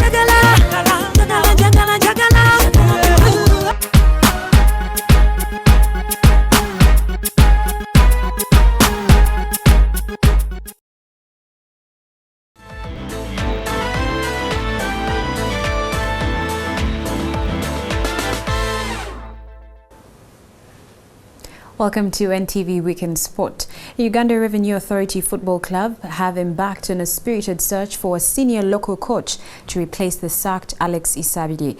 Isabide's 2-year contract with the Super League side was terminated last evening, citing poor performance by the former league champions. URAFC's chairman Ali Sekatawa says the club will stick to their corporate social responsibility by recruiting another Ugandan coach to replace Alex Isabide. The club terminated Isabide's 2-year contract last evening. So we gave the coach the chance to assess the situation himself and see whether, in light of the position of the team, we can still meet our strategic objectives. And he took the decision that, in his view, he should step aside. However, the club chairman believes the team can still perform well in the hands of a homegrown coach. I can assure you that, in light of our long-term strategy of developing local talent, we are looking around. Isabide's assistants Ibrahim Chiria, Sam Mubiru and Sadiq Wassa have been confirmed to play the caretaker's role as the club identifies a new coach. Meanwhile, the club, due to take on Cotton Sport of Cameroon in the Africa Champions League next month, is set to register a group of Congolese and West African players during the ongoing mid-season transfer window. Finally, by 15th, of this month, when we are supposed to do the final Champions League squad, we shall be having a very good squad. But Sekatawa is denying allegations that they were approached by KCCA with the intention of buying striker Robert Sentongo. We haven't had any offer from KCC. We don't think they can afford him, actually. Sam Poza, NTV Sport. The National Junior Boxing Championships have been scheduled for the 13th to the 20th of this month at Lugogo Indoor Stadium as officials continue with efforts to prepare youngsters ahead of international competitions. Organizers have, however, expressed concern over the number of registered clubs being far less than those that are in the registry ahead of elections.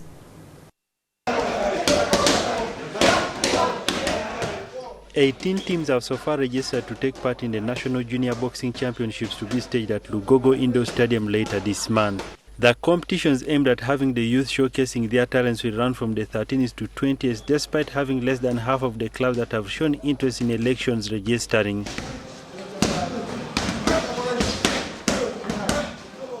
At the moment, I have 63 clubs in the country, but usually I end up having only 10, 8, I mean, not more than 20.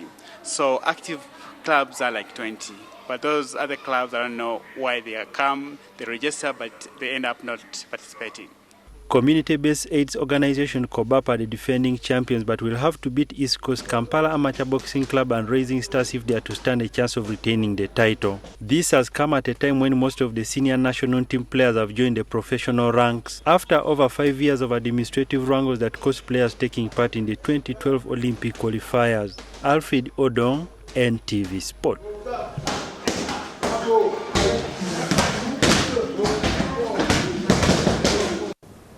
Lamour district leaders have embarked on promoting sports so as to emulate great athletes from the region who once shone on the national stage. This starts with the month-long district soccer tournament that was won by Agoro sub-county. Agoro beat Palaga sub-county by 3-1 in a pulsating game played at Palabeg Game Trading Center yesterday evening. Nelson Kidega scored a hat-trick.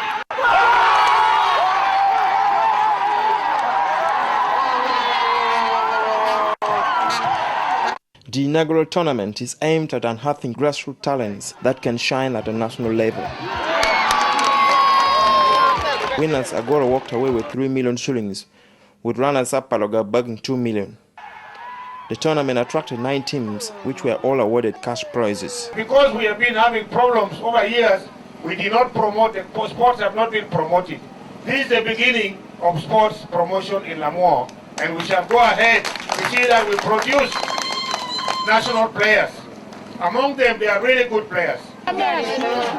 Tournament top scorer Kidega is now eyeing Super League football. I have the potential to play even for a bigger club in Super League. So I welcome anything for trials.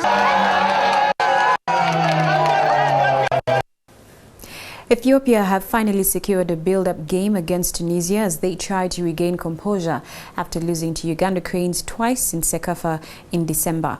The Ethiopians are the only team representing Council of East and Central Africa Football Associations in the 2013 Nations Final to kick off on the 19th. Ethiopia are set to face Tunisia in a build-up match this Monday after Egypt turned down their request. The warrior Antelopes emerged 1-0 victors against Niger in their previous friendly, and a win against Tunisia. Also, AFCON finals will be a major boost to their side ahead of this year's Africa Cup of Nations in South Africa. The team, which was earlier this week trimmed to 23 players, will face the North Africa side in Doha before flying out to Qatar. The only representatives from East Africa overpowered rivals Sudan last year to book a ticket to the prestigious continental competition to kick off on the 19th. They kickstart their campaign with a game against the reigning champions Zambia on the 21st before taking on Burkina Faso and Nigeria in Group C. They lost to Uganda Cranes twice in the just concluded Sekafa Senior Challenge, 1-0 in the group stage before being knocked out by 2-0 in the quarter-final. And that maybe, just maybe, could be the goal that sends the Uganda Cranes into the semi-finals here. And that does it for NTV Weekend Sport for tonight. I'll be right back with your comments from tonight's NTV Weekend poll.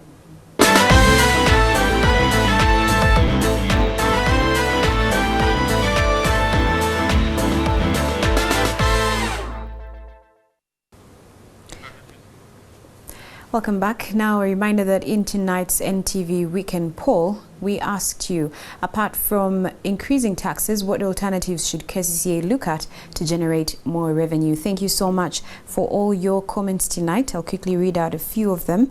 And we start with Joel Mwambu, who says generation of more income may not be necessary, just cut on administrative costs and prioritize needs.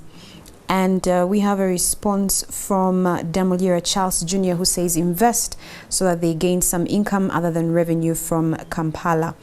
And one final one here from Tay Moses, who says, what does the little one do? He's posing a question. Let them put it to proper use first and then look for more. Why spend a third of the revenue on human resource and yet the roads are still very bad? Well, I do appreciate you taking part in tonight's NTV Weekend Poll. Thank you so much for all your comments and for your time. Let's now take a look at the weather prospects for Monday.